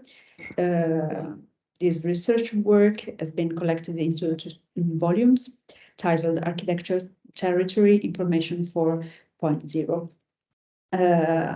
So the title of Alessandra Ponte's talk is Planetary Assemblages and the Meaning of Agency. So please join me in welcome Alessandra. I'm going to share your presentation, right? You are the chair, right? Yes. Of a presentation. Can you hear me? My camera is on and my microphone is on, so I can, okay, you can hear me. So thank you for having me here, and I really enjoyed the first panel. It was super interesting for me. But I kept asking myself if I don't think of myself as a critic of architecture. I mean, my master thesis that was done at the UAV, and it was a written thesis in architecture, in history of architecture. By the way, the title was Thinking Machine. It was about the urban thinking of Patrick Geddes. So talking about artificial intelligence. So I was thinking at the time. And it was done in the department of it was complicated, the title. The department, it was newly instituted, and it was Department of Analysis, the critical and historical analysis of architecture. So critical was there. It was, the department was named by Tafuri, and Tafuri was also the director of my PhD. Completed a few years later. So I come as a super trained historian. So that's what I am. I'm an historian of a, very openly, I can say, of the school of Tafuri, even if I'm trying to forget my master and deviate from the teaching for the afterwards and rethink things. What I've been doing and who am I? And so the title is in English, but here I am starting with 2 quotations, and I'm using 2 languages. French and English to explain this title. And the notion of planetary and where it's coming from, and why I'm using two languages, French and English. It's not to being a snob, but actually because I think that I think of myself as someone thinking about architecture. So I think I think about architecture. This is what I do. Think about architecture and doing history. I refuse actually the question of saying that I do history and theory of architecture. The question of theory I object to. But also what happened to me when I moved to Canada, which happened in 2007, after 17 years in the United States, they asked me also to teach studio, which was a super interesting challenge, and made me rethink exactly what the meaning of history and theory, and how, but at the same time, the training I had in history and theory informed my teaching of architecture. So I describe this, my strange detour and moving across continents, to make one point that for me is very clear, that thinking is geographically positioned. So thinking is done in certain places and is generated by the place where you live, and also by the language you employ. So I've been moving between Italian and here. The situation in Quebec is really interesting because I teach in the French school of architecture, the French Francophone School of Architecture, but it's a totally bilingual society. So and it's not. It's something easy to live because there is a lot of tension between the Francophone and Anglophone population of Canada.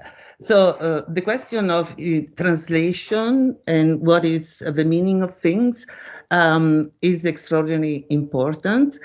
And when I was listening actually to to the conversation of Cynthia and Bob, I was thinking, what is criticism today and where it applies? It's again, it's a question of geography and what's happening in Canada, but it's democratic.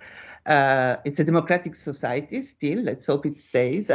And it's proceeding to this huge operation of what they call reconciliation with the First Nations. And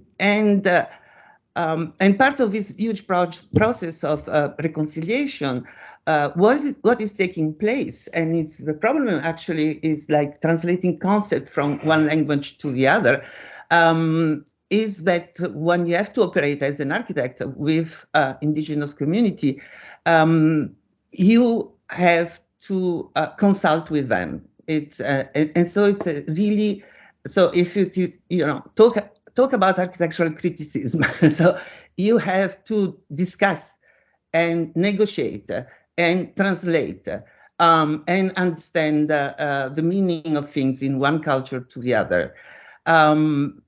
And so one of the things that is happening at a large scale, for example, is the process of repatriation of artifacts from museums, and architects are involved in this. And then you try to translate these terms. So they actually, none of the First Nations of Canada as a concept for reconciliation, first of all, or repatriation, second. It doesn't mean anything. So, and it's already something interesting to address. So you are, or you are talking, and this is another operation that is going on in Canada now, architects, but all other scientists that are working on topics like climate change, environmental problems, transformation, have to consult with the First Nations and also try to find a common understanding of words, of terms. And then you discover very strange things like Canada was colonized by the French, first of all, and mainly it was Jesuit priests that compiled dictionaries of the languages of the First Nations. And so you discover, for example, that the Algonquin in the dictionary compiled in the 18th century by the Jesuits doesn't have the concept of Mother Earth, and now it does. Because, but it was not part of their culture. But now the First Nation are proposed as the descendants of Mother Earth. So the concept that does not belong historically to their culture. Or the other thing that is happening, super interesting, they are creating Fab Lab and in different reservations. And what fabrication labs proposing the most advanced technologies, but at the same time, they say it's to maintain tradition and add innovations, and forgetting that these people had contact with the Western civilization for 5 centuries. So what do you mean? What tradition? These cultures are not frozen in time. Or let's add to that. And in fact, most of the First Nation of Canada and especially the Inuit are especially adept to technologies. They are absolutely into media, technology. And so what we are trying to do, the other thing is create smart cities in the north. So Iqaluit got a prize to become a smart cities. So the question of like understanding, the meaning of, so, okay, let's talk about artificial intelligence and how do we deal with our preconceived idea of what First Nations are doing and their understanding of technology. Our understanding of technology and what we are still, we pretend to decolonize, but we are colonizing these people, imposing actually the idea that they have to maintain tradition and protect the planet for us. So translation, so communication. So I think this is also a way to redefine what the future of criticism is. We have to address this sort of question to communicate if we have to be serious about thinking about these problems that we are discussing. So the question of technology, artificial intelligence, climate change, whatever. So let's also address this question of notions that do not translate between culture. Here I come back. All of this is a digression that sort of things I was thinking during the discussion of Cynthia and Bob. It was very stimulating. But precisely because I'm in Canada, I'm confronted by this set of problems that are really urgent and interesting to address. And coming back to planetary assemblages and the meaning of agency. Agency does not translate in French, does not translate in Italian. And I think it's a mysterious concept also in English. But it's been, we have been, this question of agency has been there for almost 20 years, circulating in the North American debate or the Anglophone debate, I would say. And I want to address this question and in relation to this other thread of thinking that I've been exploring in the last 10 years or so. 2021, Deepesh Chakrabarti published this very interesting volume, The Climate of History in a Planetary Age, where he says, but to situate him too, is Indian, but he works and teaches in Chicago.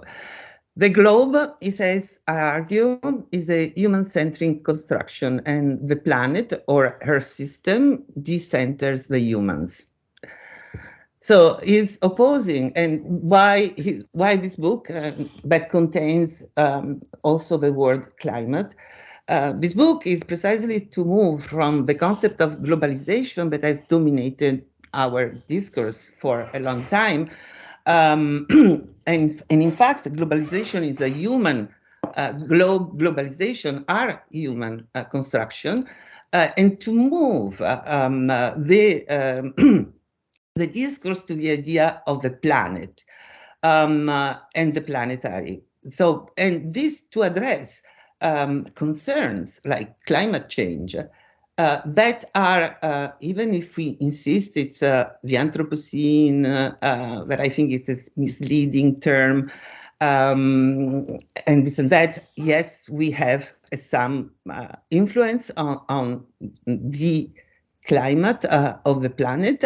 But basically, what is not being clear, but has become more and more clear, is that the planet does not care about us.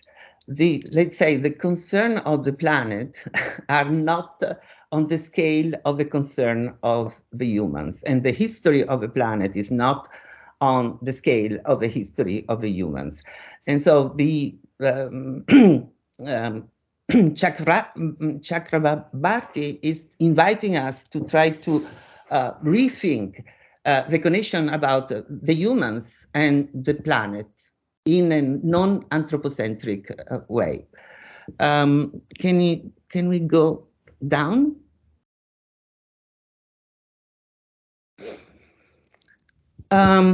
So the planet that is not concerned with us,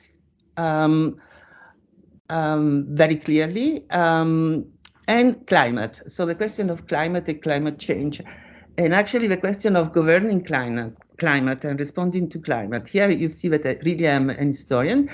This is a quotation from a book published by physiocrats. Physiocracy was a form of political economy. And the title is Research on the Population of France. It's published in 1778. And it is, and here is the quotation, it is up to the government to change the air temperature and to improve the climate. A direction given to stagnant water, forests planted or burned down, mountains destroyed by time or by the continual cultivation of their surface, create a new soil and a new climate. The effect of time, of occupation of the land, and of the vicissitudes in the physical domain is such that the most healthy districts become more basic. So I think it's extraordinary. This is 1778. And basically, this physiocrats is invited, it says, is the task of the government to take care of the climate and to govern the climate. This quotation, extraordinary quotation, appears actually in the first lesson of the course of Foucault, the famous one on security, territory, and population of 1977, where he's going to elaborate, basically starting from this quotation, the new, his idea of governability. So what it means to govern in modern society. And here it says, this, the sovereign deals with the nature, or rather with the perpetual conjunction, the perpetual invocation of a geographical, climatic, and physical milieu with the human species, insofar as it has a body and a soul, a physical and moral existence. So, so this is where Foucault starts to think, to describe the emergence of the modern state, which is extraordinary. Why we forgot about this? What did happen between the end of the 18th century and to the moment when we started to forget this connection, this precise connection? Can we go down? Next slide. And to show that this is not just a text, because there was a huge program initiated by the Royal Society of Medicine that asked the local doctor in the on the territory of France to correlate the meteorological conditions in every parish with the mortality and natality of the population. This was done in the second half of the 18th century, which is quite an amazing document to think. And we can see the next slide. And this is a project developed during the French Revolution by an engineer geographer of a body, the Corps of the Pont et Chaussées, which was the Royal Engineers, and he was an engineer geographer. This project is presented to Napoleon. Actually, you see the author in the images, but he's presenting this project of reforestation of France in order to reestablish what he calls the hydro-vegetal harmony and meteorological harmony via the reforestation. So it's not the only project that I found, but it's super interesting. So why we forgot about that? Why these amazing things, this idea that the responsibility of the government to govern climate, why this idea of correlating meteorology with the natality and mortality of population, why this project of afforestation are forgotten, and what took place in the 19th century. Actually, it's sociology came. Sociology was a disaster because it started to to separate human societies from the physical environment, or I don't want to say natural, and say that human societies obeys separate laws that are not the laws of nature. So that's next, and I come back to the planet and the planetary and how to think about the planet. And so, and I wanted to show you this image that has haunted me for a very long time. This image is a part of encyclopedia titled L'Homme et la Terre, Man and Earth, published in 1905. It was multiple volume by Élisée Reclus, which was an anarchist and a communist and an amazing geographer. And representing what is going to become the discipline of human geography, more or less. And he used as an illustrator for this, this was the cover and also the poster for advertising this multi-volume encyclopedia. And he used this artist, which was one of the first, Franciszek Kupka, that was one of the first to experiment in abstraction in painting.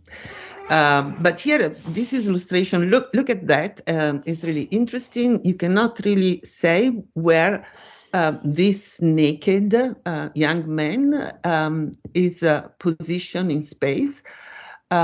Is in a portico, but is more or less as classical evocation, but it's suspended.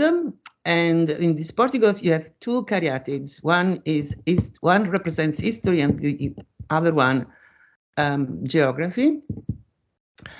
And because, according to Reclus, this anarchist communist geographer, geography has to be written in time, and history has to be written in space, which is a beautiful concept. And what this young man, which represent liberated humanity, is the future of humanity, of an anarcho-communist humanity, is looking at what? You think at the beginning that he's looking at the moon, but in fact, if you look carefully, you see it's the Earth. So this liberated humanity is looking from space, because when you realize that this particle is somewhere in space, is looking at the Earth and not at the moon, which, so bringing back the question of a planetary, we are not discovering this relationship of disconnection or between Earth, the planet, and us. Now, I mean, this idea of looking at the Earth from space has been obsessing. You can go down next. Here is like even earlier. This is a quotation from interview on the plurality of words published in 1686 and in French. And it says, nous sommes toujours dans un mauvais point de vue. Il faudra être simplement spectateur du monde et non pas habitant. We are always in the wrong point of view. We should be simply spectator of the world and not habitants, which is a fantastic idea. And this expresses this intense scopic desire of seeing the Earth from a distance and not to inhabit it. We can see the next one. So, contrary to what we have seen and reseen, and everybody's proposing to us, this big discovery of the Earth seen from space because of the NASA program, okay, forget it. This desire, and this initiated all our thinking about the limit and fragility of our planet, suspended in space, the blue marble, etc., etc. So, so this understanding of the planet was there before as an intense desire. We can see the next one. This is from an extremely popular book that circulated in many languages during the second half of the 19th century. The title was Popular Astronomy, where you see this image, and it's part of an incredible number of images that were published during this period of a full Earth seen from the moon. So, and I can multiply the examples, but to explain this intense intensity of a desire to understand the planet from space, and especially seen from the moon. We can go down. The next one.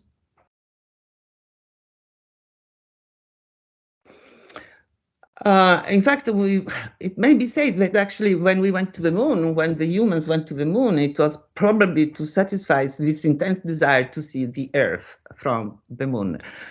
Anyway, I wanted also to quote and to show you this collection of poems by André Breton that was titled Clair de Terre, Earthlight, published in 1923 after Breton went through a terrible crisis. He said, I cannot write literature anymore. But then he writes this collection of poems with this amazing title, Clair de Terre. And in the epitaph to this volume, he quotes one of his popular treatises on astronomy that were circulating since the middle of the 19th century. And the epitaph says, La Terre brille dans le ciel comme un astre énorme au milieu des étoiles. Notre globe projette sur la Lune un intense clair de terre. The Earth shines in the sky like a huge star. Our globe projects on the moon an intense Earth light. So Breton was saying we have to reverse the gaze and is not looking at the moon, the Earth projecting the moon shining in the sky, but it's the Earth is shining like a huge star. So we have to have a new understanding. We have to reverse the gaze. Next, I'm being staying in the 20 minutes. I hope. Okay. I'm saying okay. So I get to the difficult part. So the planet, the planetary, how to connect to this planet that has no concern for us, and how to connect to these multiple problems that are beyond the scale of the architectural objects, of course, or how to think the architectural objects in the age of a planetary reason, let's say. And I think that we should go back and discover again how productive can it be to re-examine two concepts developed in the, it's more or less the 1980s, 1990s, by Foucault and Deleuze-Guattari. And one is the concept of assemblage, that in French is agencement, and the other is the concept of dispositif, that is translated as device. So here is quotation of Gilles Deleuze in Pour Parler. One task was to analyze mixed states, assemblages, agencement, what Foucault called device, dispositives. It was necessary not to go back to points, but to follow and disentangle lines, a cartography which involved a microanalysis, what Foucault called microphysics of power, and Guattari micropolitics of desire. Now, you have the quotation in French down there, but I'm trying to translate for you and explain what dispositif is. So the term dispositif translates as apparatus or deployment and defines a configuration or arrangement of elements and forces, practices and discourses, power and knowledge that is both strategical and technical. In Foucault's words, dispositives is a heterogeneous ensemble constituting of discourses, institutions, architectural forms, regulatory decisions, laws, administrative measures, scientific statements, philosophical, moral, and philanthropic position. In short, the said as much as the unsaid. Such are the elements of the apparatus. The apparatus is a system of relation that can be established between these elements. Agencement, translated as assemblage, but it's from the French agencer, that means to organize, arrange, lay out, piece together, match. But when you translate it as assemblage, it loses the connotation of process, and it signifies instead an outcome. And so the idea of arrangement is lost. In dialogues, Gilles Deleuze defined agencement as a multiplicity which is made up of many heterogeneous terms in which established liaison, relation between them across ages, sex, and reigns, different natures. Thus, the assemblage, only unity, is that co-functioning. It is a symbiosis, a sympathy. It is never affiliation, which are important, but alliances, alloys. An animal is defined less by its genius, its organ, and its function, than by the assemblages into which it enters. So my idea is, and going back to the question of criticism and connecting and agency, is that we have no other way as architect of thinking today of building of any kind of architectural form of production as the product of an assemblage of these different elements. So norms, dispositives, physical condition, technology. Technology is a big part of the agencement, in fact, as it's described by Deleuze and Guattari. And, and to negotiate at different scales with this agencement, avec these complex arrangements of heterogeneous things that has to function as machines. The other thing that I have to say as a last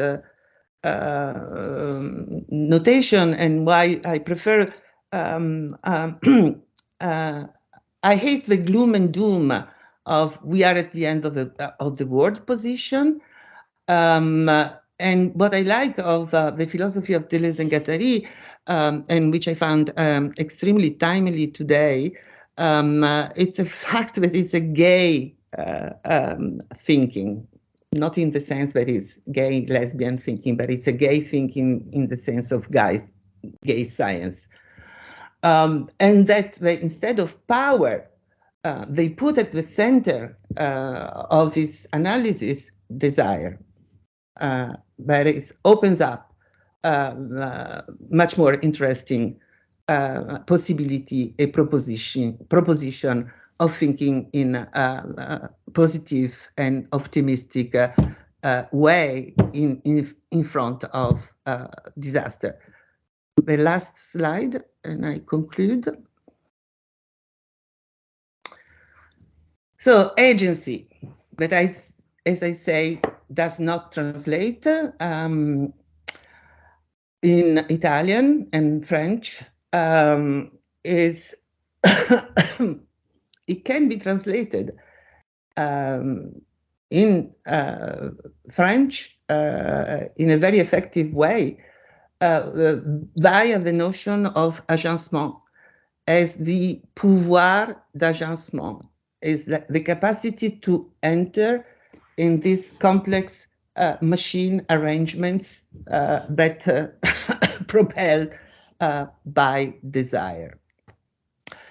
And this is a last image from the same encyclopedia of Élisée Reclus, and it was the sort of motto that I found very inspiring and interesting, and an early proposition of thinking different about nature and the separation between the human and nature.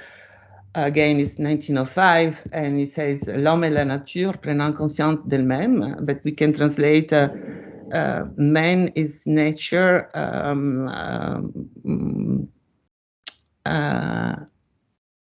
man is nature, becoming conscious of itself. There. I finish here. Thank you. Thank you so much. Thank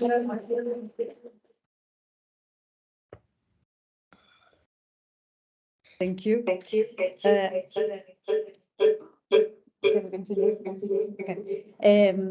I think it's very interesting. You gave us a lot of suggestions, just mixing all these fields of research, like from astronomy to art and geography and philosophy. Today, Mario Carpo was supposed to talk about planetary urgencies, so probably should be nice to hear also his point of view. Thank you. I'm going to introduce Douglas Spencer. Now, Douglas Spencer is a Pickard Chilton Professor in Architecture and the Director of the Graduate Education in the Department of Architecture at the Iowa State University. His teaching, writing, and research addresses political, economic uses of architecture, the critique of theory, and the theory of critique. He also worked on the image work of landscape in its historical and contemporary context, and is the author of many acclaimed and widely cited books, among which The Architecture of Neoliberalism, Critique of Architecture, and he is also currently researching and writing his third book, whose title is Architecture and at the Ends of Capitalism, Scenes from a Crisis. It is going to be published in 2025. His essays has been widely published in many journals, among which, just to cite some, ArcPlaza, Every Review, Log, Perspecta, and Volume. And his talk title is Tafuri and the Heavenly Glory of Categorical Critique. So thank you very much for being here, and I give you the floor.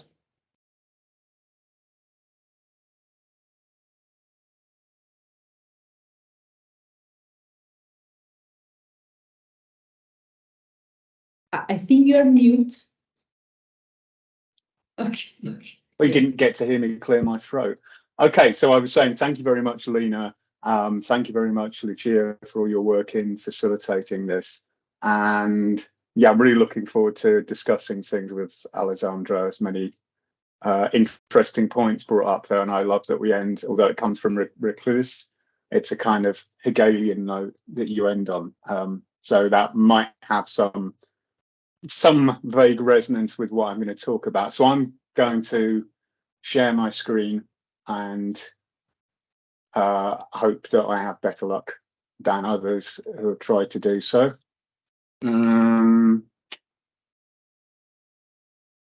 Content. So yes, this talk is called, I'll explain why shortly, but it's called Tafuri and the Heavenly Glory of Categorical Critique. So let's start with a very well-known, perhaps the most well-known quotation that can be taken from Tafuri, which is from Theories and Histories of Architecture, 1968, and something like this is also reproduced in his essay on architecture and ideology from the following year. But he writes, just as it is not possible to found a political economy based on class, so one cannot anticipate a class architecture, i.e. an architecture for a liberated society. What is possible is the introduction of a class criticism into architecture. I'm categorizing this itself as a form of categorical critique, in that it, to me, at least approaches what we would understand as categorical critique in the Marxian tradition, where, for example, there isn't a criticism of labor in the sense that one would seek to make it, the conditions of wage labor, make them a bit fairer, to have workers, a bit better paid. They might be intermediate goals, but the ultimate goal is to abolish labor, because wage labor is essential to the reproduction of capitalism and its class relations. And I think Tafuri arrives at this position of a categorical critique of architecture, where he is, to use some of his own language, he is exasperated with, or has exasperated his own capacity to conceive of architecture as any kind of positive force for a liberated society. So it's a categorical critique of architecture as such. I think the recent translation of Tafuri's writings on Japanese metabolism, which he subsequently kind of pretended he'd never written, apparently had them removed from the library, really illustrate this, because in that book, I think that's just from like a year or two before this quote, is trying to look at how from Japanese metabolism one might extract some project for a liberated society. So that's why categorical critique. Heavenly Glory, more pop culture, maybe obscure at the same time, but in the 1973 Bruce Lee film, Enter the Dragon, Bruce Lee's character gives us a version of an ancient Zen bit of wisdom where one of his students comes up to him and is ineffectively practicing his kung fu moves, and Bruce Lee's character says, "Oh, this is like a finger pointing at the moon," and his student looks at his finger, and Bruce Lee then smacks the student round the head and says, "Don't look at the finger, you have to look at the moon. Otherwise, you miss out on all that heavenly glory." So in other words, it's saying if we just kind of concentrate on the means, the signifier, the language, we're missing out on what is being pointed at by the signifier, by language. In this case, enlightenment, but not so for my talk, which is about, class critique, would be the moon. And I think that what has happened to a large degree with Tafuri is that for various reasons, no one has really taken up the class critique of architecture. Instead, they've spent, or much ink has been spilt on interpreting Tafuri. Yeah, so on looking at what Tafuri said and what he might have meant, and how we interpret him, and how we have kind of secondary layers of criticism bound up with that. So we missed the point of it. Okay, so again, as we know of Tafuri, if we know anything about him, we know that this term exasperation is a key term to him. It's already been used once before in today's symposium. So he is himself exasperated with the fact that architecture thinks that if it can just find the right forms as its supposed disciplinary realm of operation, then it can, escape the clutches of capitalism, that it can be a kind of force for good in some way. And Tafuri is, critical of this as a proposition. He doesn't believe in it in a proposition. He doesn't believe in the notion of what he calls hopes in design, because, to reiterate, he's making a categorical critique of architecture as such. Nevertheless, what we get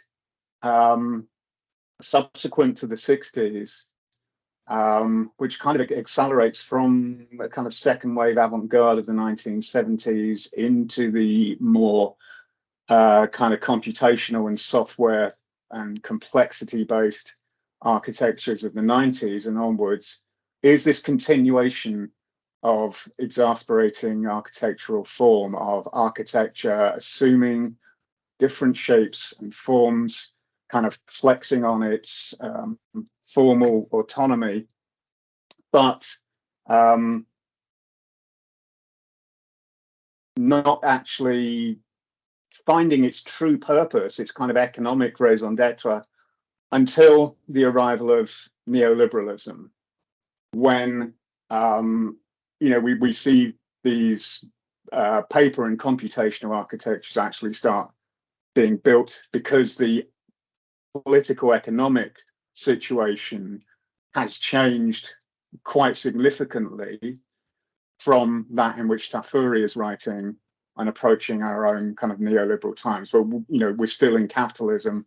It's not that everything has changed, it's just that a particular set of relations have changed. I don't want to say any more about that. I've written about it at great length some time ago. I think what I would also observe, and perhaps going back to Michael Hayes, what he already indicates is that, you know, by the late 90s, there's been this succession of theories and adoption and creation of theories, each kind of seeking the right kind of key to unlock the proper interpretation and understanding of architecture. I think some of those are very important, those that start to address ideology. I'd say especially those that address feminism and look at architecture from a feminist perspective. But at the same time, and subsequent to Hayes's writing, then we see this shift into the post-critical, the projective, and a certain kind of paradigm of architects attaching themselves to a succession of philosophers. So firstly, Derrida, then Derrida to Deleuze, and then latterly Deleuze to Harman, who very kind of self-regardingly presents himself as the latest in that lineage, and his work is the most appropriate to architecture. So it becomes somewhat hermetic in this sort of two-way relationship between architects and philosophers pairing up with one another to mutually justify their work. In the case of Harman and his acolytes, I'm not going to say too much about that either. What I want to go to is an earlier moment, something which, you know, in some ways more closely follows Tafuri and is indebted to him in part, but nevertheless significantly departs from the methods of Tafuri, the kind of cautions that Tafuri sets out when he's writing about architects in the boudoir. And this is the work of Frederick Jameson, particularly his work, Postmodernism or the Cultural Logic of Late Capitalism. I start off by saying that it's already a form of mystification. Yeah, so I think it's already a form of mystification to claim that there is something transcendent, like a logic of culture, rather than understanding culture as the product of real living beings in particular historical and material circumstances. But you know, I guess a good number of us have read, perhaps over and over again, and used this book for teaching.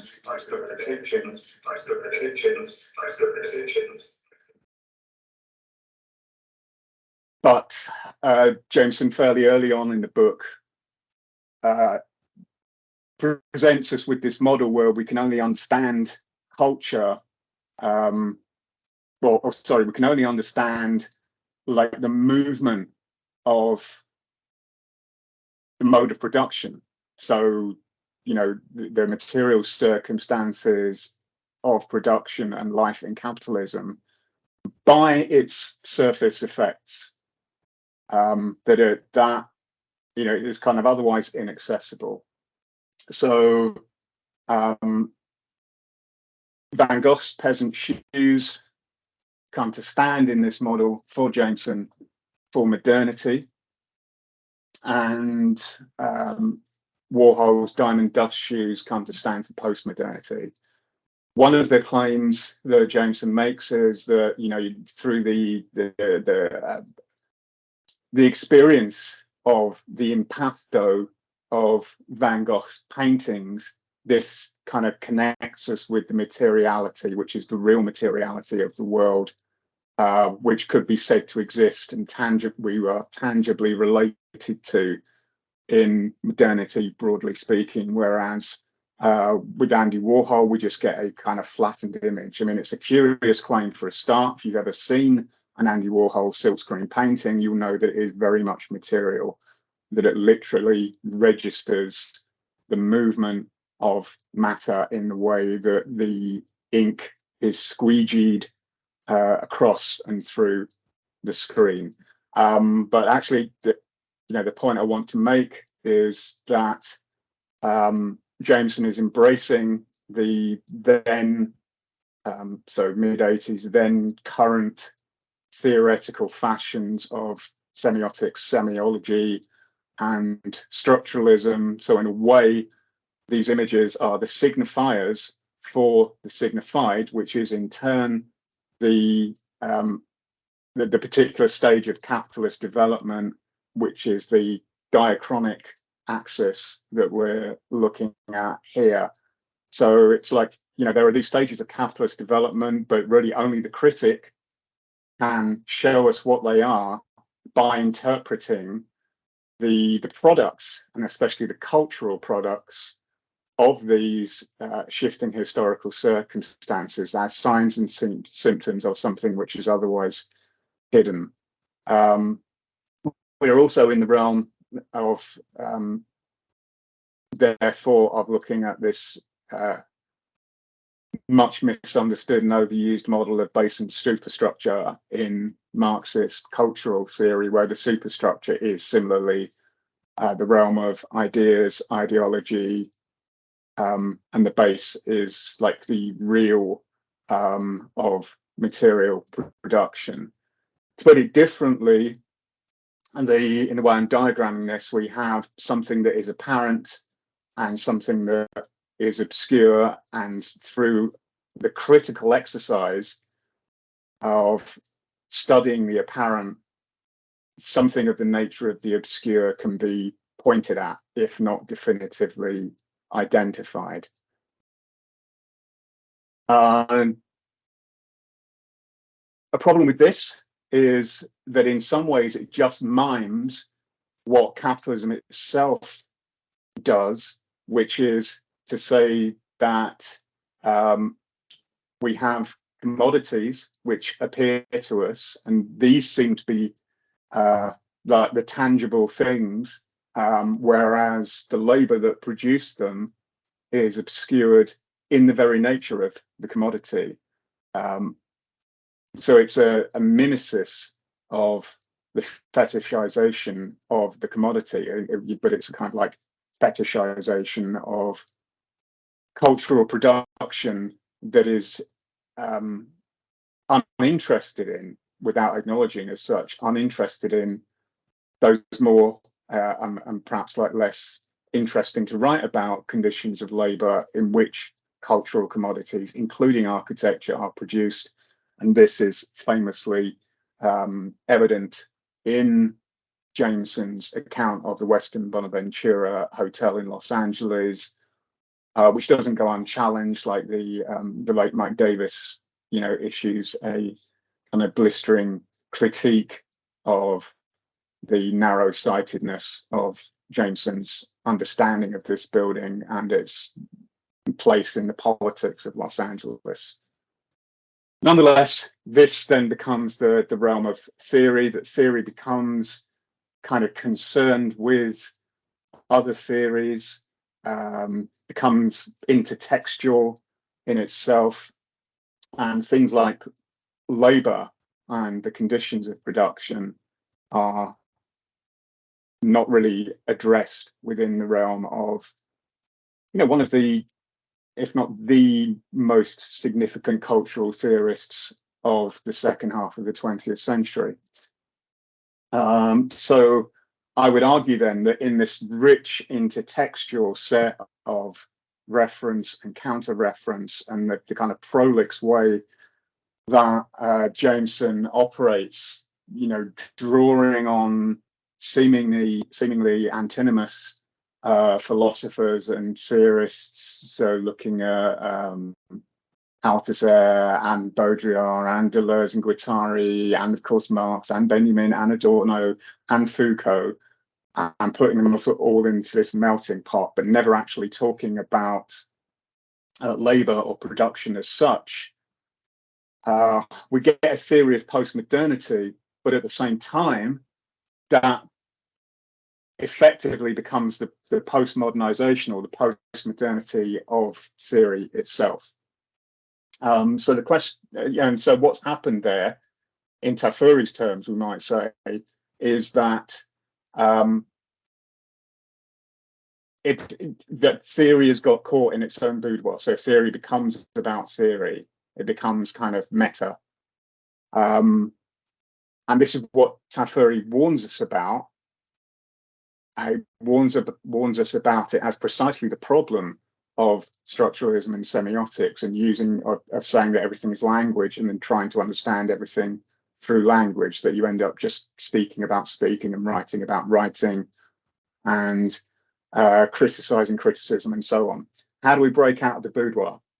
Not by some clever new theoretical turn, but by acknowledging the real conditions which always themselves, in a very situated way, generate the need for and the forms of critique, just as we see in Marx, in the class struggles of the mid-19th century, or the Frankfurt School, in the fraught political conditions first of Germany in the 20s and 30s, and then on into LA and Hollywood subsequent to that, and the commercialization of culture.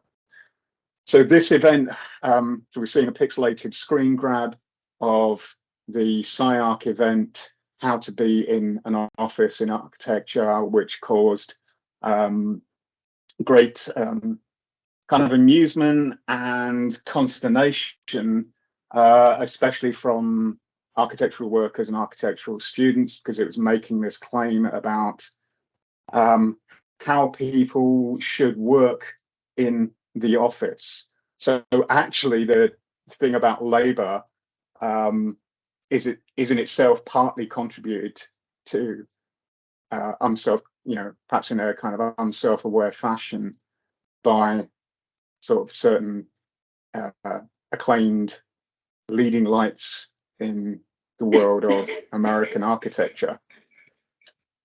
So if we go back to this model where we have commodity and labor, I think one thing that this event does is actually start to identify something which is at the core of Marx's work, which is that you need to shape labor in order to produce commodities. That labor doesn't pre-exist and then is exploited by capitalism. That capitalism and its commodity society produce the forms and conditions and subjects of labor that in turn are needed to produce that commodity. So each presupposes, as well as positing, the other. And the axis, in fact, like the engine that drives this dialectic is one between subject and object, between commodity and labor. So yes, that was, How to Be in an Office, which I'm saying kind of inadvertently touches this super raw nerve about labor exploitation in architecture. And so I would just quickly try and present you with a diagram for what it's worth.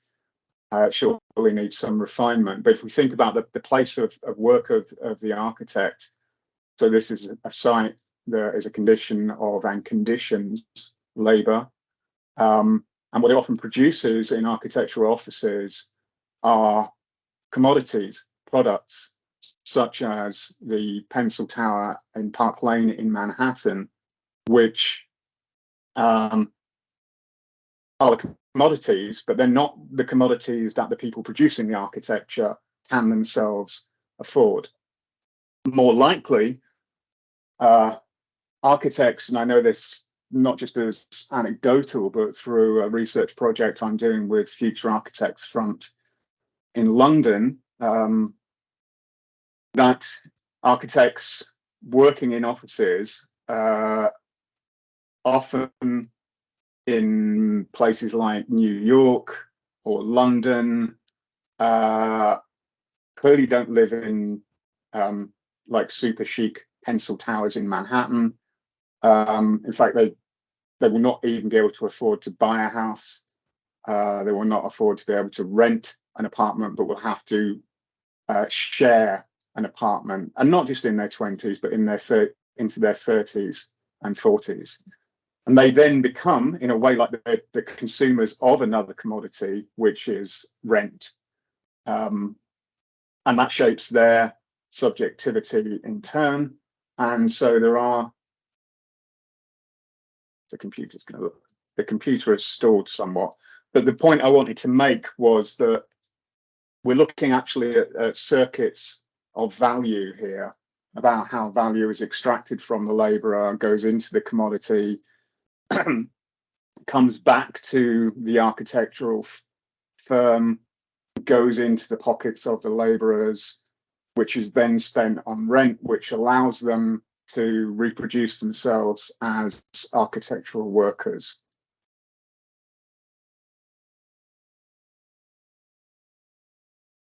Okay, so for some reason the slide presentation, no, it's not, it's going now. Great, okay. These are the crude diagrams of the circulation of value, but how it's everything is kind of, everything presupposes everything else in this chain.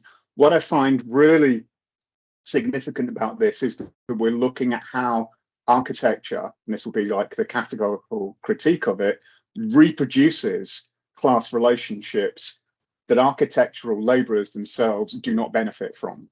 And maybe this is an issue now, because that, you know, that might not have been the case 20 years ago. But it certainly is today.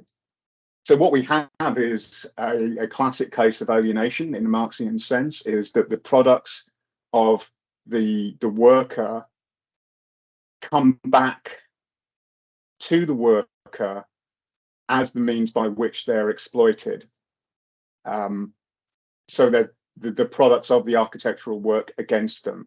If architects are working on luxury products, which effectively raise real estate values in cities, which is a large part of architectural work, they are simultaneously pricing themselves out of being able to afford to live where they work, or live anywhere near where they work, or in any sort of satisfactory living conditions.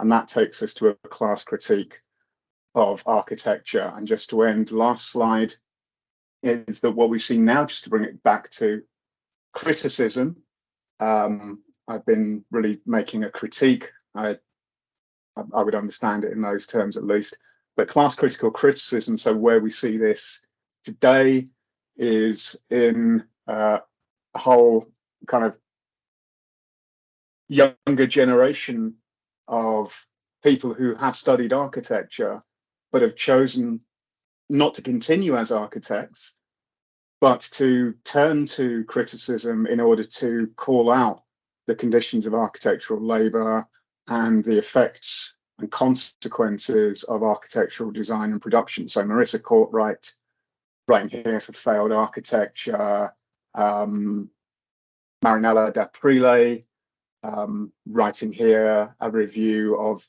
what she sees as the kind of boudoir theorizing of Keller Easterling, Angelini Rao writing about pedagogy, and of course most famously Kate Wagner, who I think was described as a mere blogger who hadn't studied architecture before but did in fact study architecture, and that's very much the point again of someone who doesn't see any way forward in architecture, you know, either just straightforwardly because its conditions are so exploitative, or and you can make a better living as a critic, and or it's more important and more worthwhile to be a critic of architecture than to practice it today.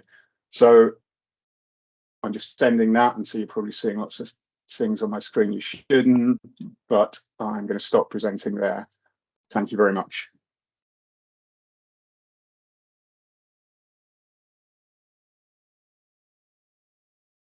Thank you so much, Spencer. It was an incredible presentation. I think that at this point, I mean, I should have many questions for each of you, but probably it's very challenging if you just have the option of asking some question to each other, and so challenging maybe on some subjects, on some concepts that were present in both the presentation. And also in this case, I think that Tafuri is a starting point for both. So probably you have something to share with us.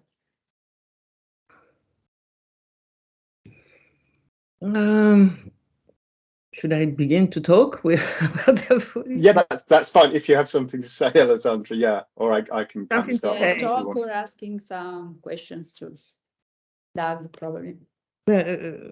So there is I studied with Tafuri during the critical years of and very complex year, the 70s and the 80s in Italy were very dramatic and tormented period. And Tafuri, of course, was absolutely fascinating. Apart from, I say that I'm not a person that loves gloom and doom. And I prefer to have an optimistic outlook on things. And Tafuri, on the contrary, was always, talking about the end of the world, basically, even before we had, a serious end of the world coming, like climate change and whatever. But apart from that, there was a real big clash between the students of my generation and the group that was teaching around Tafuri, because it was the School of Venice, it was not just Tafuri. And the School of Venice was Francesco Dalcò, Giorgio Ciucci, Georges Tissot, who, by the way, let's say it is my husband. So just to explain this aside, and Marco De Michelis, a lot of people. During this complex period, so Tafuri was classified like one of the red barons of academia, meaning that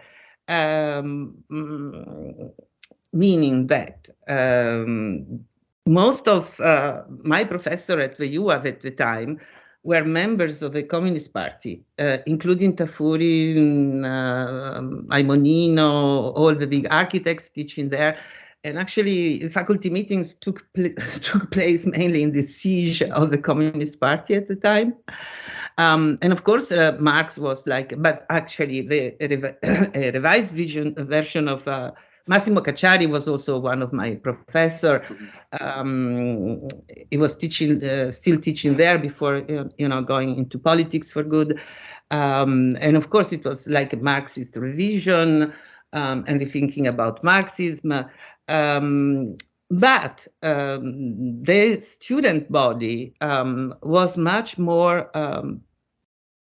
divided by the political situation in Italy at the time, in the sense, okay, this the Communist Party was perceived as authoritarian and a big machine that wanted to impose to impose, and actually what they were imposing at the time, it was catastrophic, was a political compromise between with Christian Democrats. And this had a horrible repercussion on the students' movement, but also the working class movement, or whatever it was at the time, but actually it was becoming something completely different already. So we were like, if the Communist Party was still talking about class struggle, the student movement and others were not talking anymore about class struggles or working class. We were protesting, so it was the beginning of the gay and lesbian movement, of feminism, of different figures like the migrant, the homeless, the unemployed. So it was not. We were already, very much into this so what basically and the French intellectuals were observing what was going on, including Foucault and Deleuze and Guattari, that actually were part of this big movement in the 77 and 78 that was promoting what Guattari called the molecular revolution. So Guattari and Deleuze remain Marxist, but they think in completely different way about Marxism. And they talk, instead of like class struggles, they talk about the molecular revolution, meaning precisely representing this different category of people, including the so-called crazy people, the prisoners, these different voices. And so is not a clash between capital and working class, but a molecular component of different groups that were seen in each other as autonomous. Okay. And at the time, and by the way, and this was a big mistake between misunderstanding between, I would say, North American critical thinking and understanding of theory, because in Italy, autonomy, apart from the fact that there was a party that was called Autonomia Operaia, working class autonomy, and all these groups were like that I was describing before, these different voices, they all describe themselves as autonomous. So autonomy means to produce your own laws, the self-nomos law. We were all into that. And this was one side of this big movement of protest that was going on at the time, that was, by the way, called the Metropolitan Indians, and I was part of that. But on the other side, it's the radical left went on this terrible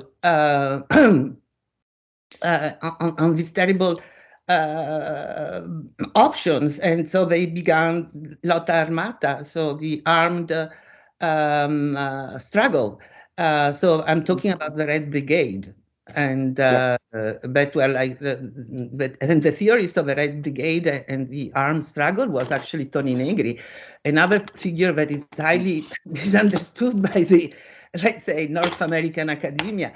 But also presents himself as strangely connected to the thinking of Deleuze and Guattari, but it's very debatable also this. So all of this had a profound influence on the developing of Tafuri thinking, because when this whole moment that was incredibly full of hope, basically, especially 77. 78, the Red Brigade kidnap and kill Aldo Moro. And it's the collapse of everything. So, and Tafuri and the others, all my professors at the time, were with the Communist Party that was trying to repress and control the movement of the various autonomy and these different voices that were emerging. So we were working with these people that were actually fantastic. It was great to work with them, but we were going through a dramatic period where actually, basically we grew up as philosophy, and this is why I'm still with philosophies and Deleuze and Guattari since then, because philosophy was our bread. It was, it was a question of survival and understanding the climate we were living, and how to take a political position. So I would say that my relationship with Tafuri and my other professors Let's make an exclusion about Georges Tissot, not just because he's my husband, but because he was responsible for bringing Foucauldian thinking to architecture at the time in the field of architecture. So to explain, my relation is very complex with the question, for example, of being a Marxist. And of course, I had to read Marx. No kidding. So, and Benjamin and Adorno,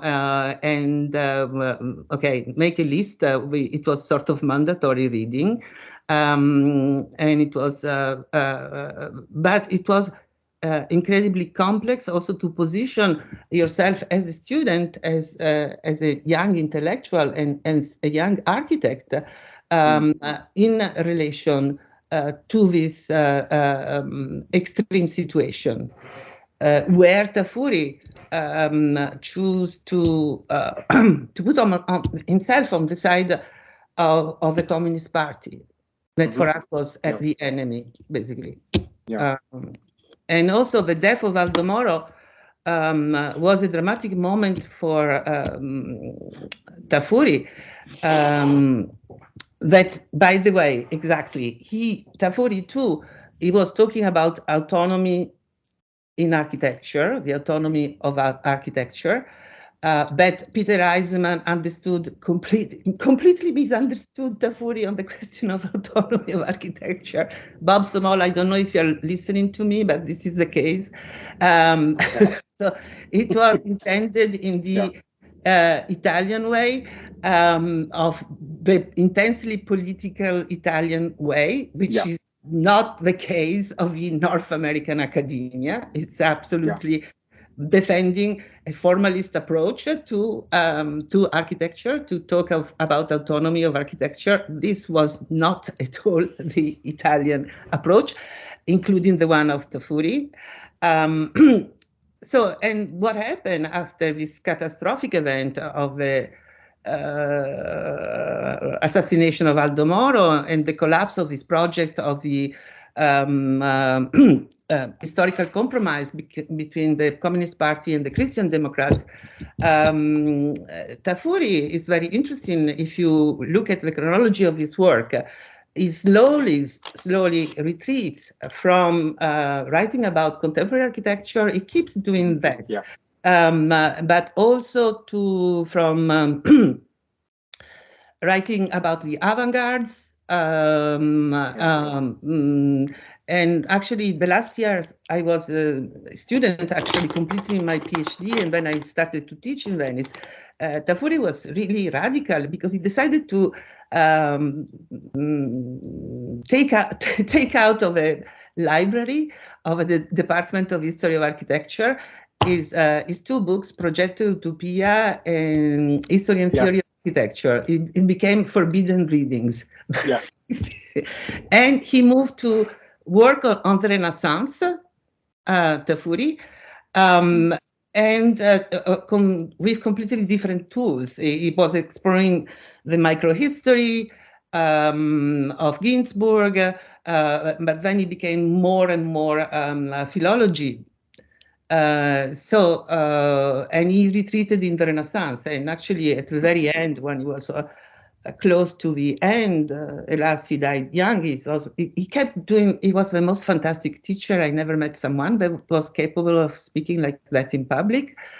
And he was very convincing, but the last lessons I heard, he was like saying, oh, 15 and 20, death of Raphael, and architecture is also dead. Brilliant. Thank you so much for that, Alessandra. Thank you so much. I don't know if Spencer want to add something. Yeah, I do, please. Well, first, I just want to add that I'd love to talk to you more about. Unfortunately, we cannot see you. We can. No, I don't know why. I've got my camera on. Okay. I don't know why. Thank you. It's not working. But anyway, so Alessandra, I would love to talk to you more about this.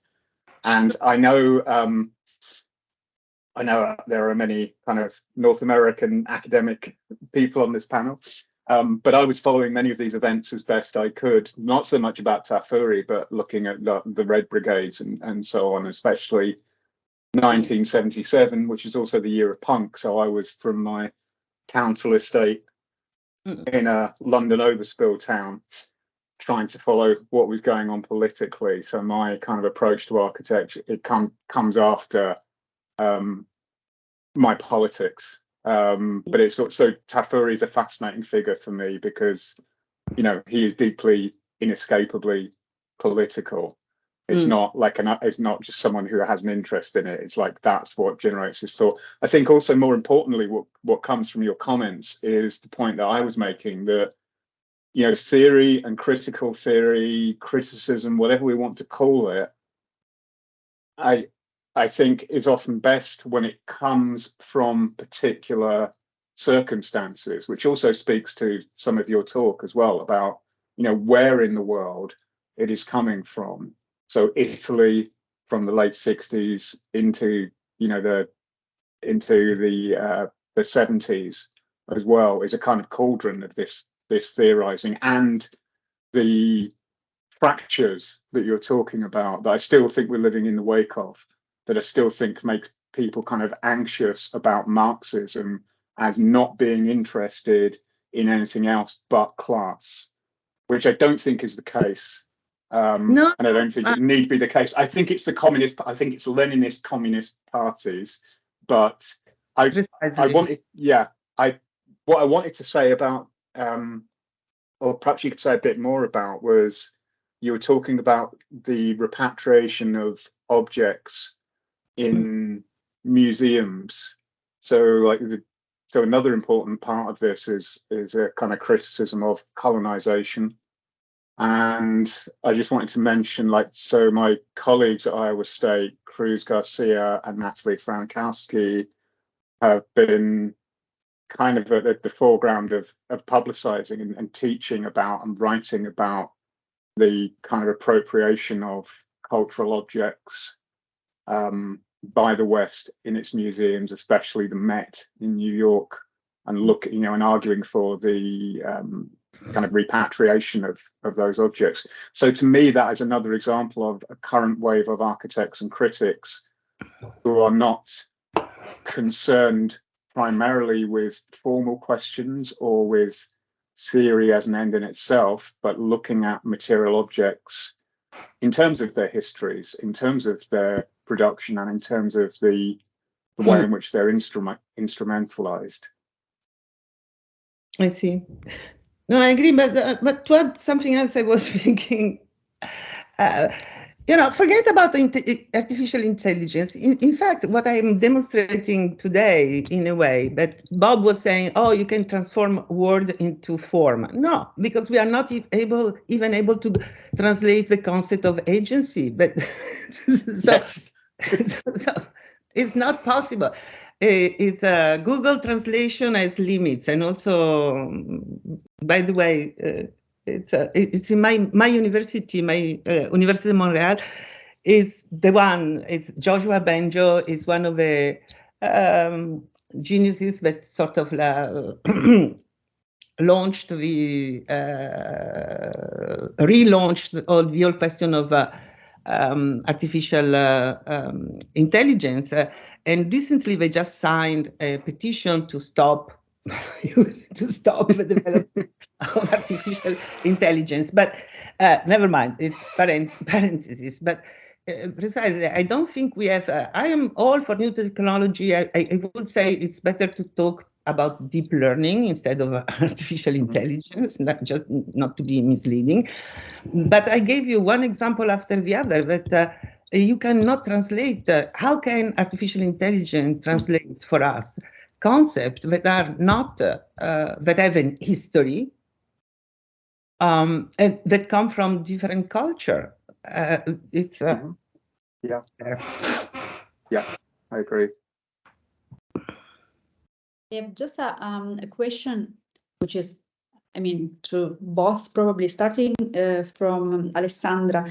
When you said, when you talk about the architect needs to work on the direction of assemblage, of negotiating at different scale.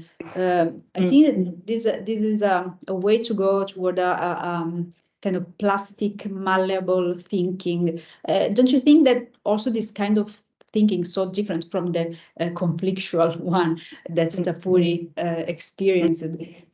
Don't you think that also this kind of thinking has some limits? For example, I was just struggling on these two concepts. Now you cited Deleuze when he talked about alloys and alliances. I think that these two concepts are very different because alloys means like mixing ways of thinking, so missing identities, so subverting filiations. On the contrary, alliances means something like making a negotiation, so creating a common ground, so a kind of unique thinking. Yeah, I think to alliances as an act of resistance. So what's your feeling about that? But actually, Deleuze in the quotation I was using he makes a list. So it's not one or the other. It's multiple possibility of creating this. I don't know how to translate in English. To plug in, probably plug in into this machinic, I would say, assemblage of physical condition, technologies, codes, law, scientific discourses, and many other things. So because we have to, well, with Lina, I don't know, I was giving practical example of the work I've been doing with my students and on trying to think along these ways, but it would be too long to explain to you. But I think it's more of a list and not. It's never in Deleuze. You never find two opposition. It's not one thing against the other. It's one thing and the other and the other.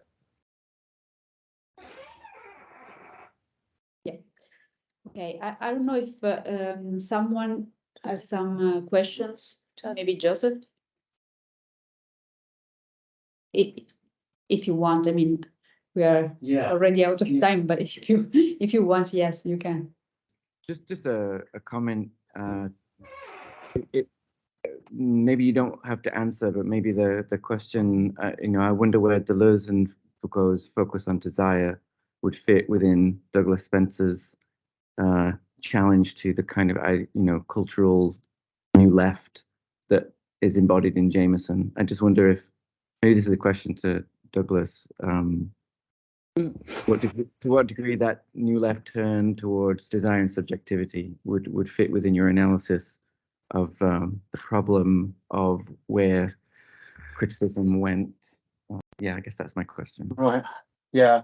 I mean, I don't know whether I would strictly call it new left. When I think of new left, I think of people like Raymond Williams, Birmingham School of Cultural Studies, Hobsbawm,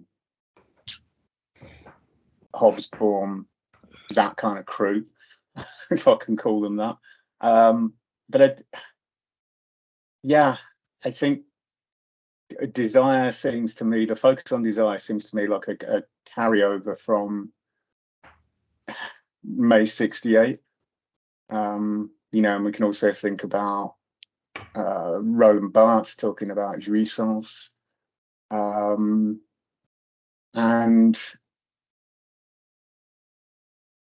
I think it's interesting for people to write about, and people, how many books are there on Deleuze and Guattari? Hundreds, if not thousands. And so I think looking at them from that perspective, their work has generated more of this, so what did Deleuze and Guattari really mean? What did they mean by desire? So it ends up being, there's no kind of follow through or like dialectical development of of their thinking, or a critique of it in terms of, well, how useful is that now? How pertinent is that now or not to the struggles we're facing? Yeah, should we, to go back to some of the earlier discussions, so should we still be focused on desire if we're looking at climate crisis? Yeah, or is there some interrelationship with them? And I'm not sure, because that's not something I've gone into in depth. My immediate problem is like the sheer volume of writing that's spewed out about Deleuze and Guattari, which is not actually using them to kind of forward any critique, but it's just, you know, about them. And the problem with Jameson, as I'm not the first to make this comment, is he uses all sorts of basically incompatible theories without ever acknowledging the fact that they are oftentimes kind of antinomous to one another. You know, like using Adorno and Deleuze and Guattari, I would say is an example of that. Yeah, or using Althusser and Foucault. It's a lot more complicated than those kind of critical gymnastics that we see Jameson performing. So I can't answer whether I think like, or how important I think desire is. That's just my response to it. It becomes like one of those words that you say over and over again, and it empties out of any meaning. But maybe it can be more nuanced, because both Foucault and Deleuze and Guattari were very clear in saying that so power is thus not just a question of domination or imposition, but power can seduce and be seductive. Power is not like a one, thing. And the same is for desire. Desire, and also Deleuze writes really entire pages to explain the danger of desire. So it's not that one is, so they are not univocal concept. So they are complex concept. So I think the reflecting on it a bit more, I think one of the problems with that is then you have people writing about how, the working classes desire their own oppression, whereas I would actually prefer to talk about economic compulsion. I think what's often forgotten, and it's really important to me, is that Marx doesn't ignore the subject. He doesn't, he's talking about the production of subjectivity in the 1840s, although he just doesn't use those terms. And he's doing that because Hegel has done that 30 or 40 years before. So this question of the subject, it's not like it's invented with post-structuralism. The question of the production of the subject is not invented by Foucault. But it's like, so what's the mechanism? Is it desire? But I think for a Marxist, and I would just put my hands up and side with this, it's primarily economic compulsion that makes us have to be entrepreneurial, that makes us have to be innovative, that makes us have to kind of advertise ourselves, that makes us have to fit into networks in the sorts of jobs that we're involved in order to validate ourselves and reproduce and advance our own positions within our fields. So even that comes down to a question of compulsion. So there might be desire, like I want to be a well-read theorist, but there's also some of what I will do is also, but I can I do that? I need a job that allows me time to do that. So I have to jump through certain hoops, and that's not, they're not terribly exploitative in the big scheme of things. But we're all caught in this net of economic compulsion to some degree, I would argue.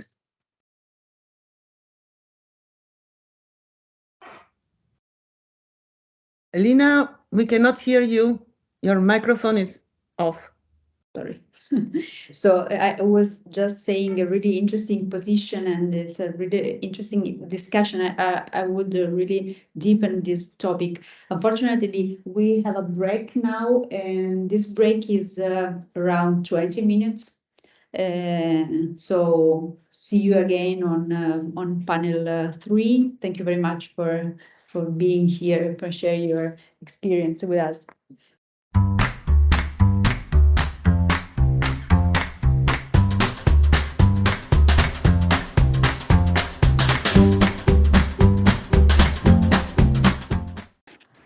Thank you, Lorenzo. When you, Thank you. want, you can just start introducing Albena. Okay. So thank you very much. Thank you, Lina, for inviting me in this very inspiring seminar. We are now entering the third part of this seminar, and it's a pleasure for me for introducing Albena. So Albena Janeva is Professor of Architectural Theory and Director of the Manchester Architecture Research Group. Her research is intrinsically... We cannot hear you. Your microphone is probably mute. Can you hear me now? No? Personally, I can hear you. Okay. Can you hear me? Ciao Albena. So Right you now? can hear me in okay. Canada? Okay, and also in Pisa. Okay, thank you very much. So let's start again. We now enter in the third part of this very interesting seminar, and I'm very happy to introduce Albena Janeva, that is Professor of Architectural Theory and Director of the Manchester Architecture Research Group. Her research is very multidisciplinary and crosses the boundaries of science studies, cognitive anthropology, architectural theory, and political philosophy. She is author of several books, and I would like to mention only The Making of a Building, made by the OMA, and Ethnography of Design, and Crafting History, Archiving, and the Quest for Architectural Legacy. So thank you very much, Albena, and the floor is yours. Okay. Thank you very much for having me, Lena, and thank you, Lorenzo. Thank you, Joseph. And all the speakers in the first two sessions for the really interesting discussions. I titled my talk today, Putting Things Back into Orbit, a New Style of Critique. I believe we have reached that moment of critique that we no longer have the luxury of simply reflecting on architecture or thinking about architecture, embracing the fatigued idea of intellectuals as custodians of eternal value, blocking any movement, any development is not an option. The contemporary complexities, scales, and speeds of architecture require us to find new ways to apprehend the dynamic waves of design practice with its creative trends, technological infra developments, and cultural twists, to get into its infracanonical movements of practice and rapidly swirling undercurrents. But how to do this? How to capture those waves of architectural practice, this internal developments, from a panoramic view or from the ground, by slowing down or speeding up, by following some key protagonists, or everyone, the humans or the more than humans, the speeds of formation or the entities that are already there, already shaped and formed. So how do we engage in tracing these movements of practice and catching up the speeds of architectural practice by slowing down or speeding up, by following some key protagonists, the usual ones or everyone, the humans or the more than humans, the speed of formation or the entities that are already formed, already shaped. Are our methods of critique agile enough to capture all these movements and things, all the undercurrents, to resist to these winds and to create new ones, new waves? And if so, what are the investigatory and writing tactics that will allow us to seize the speeds and movements of contemporary architecture?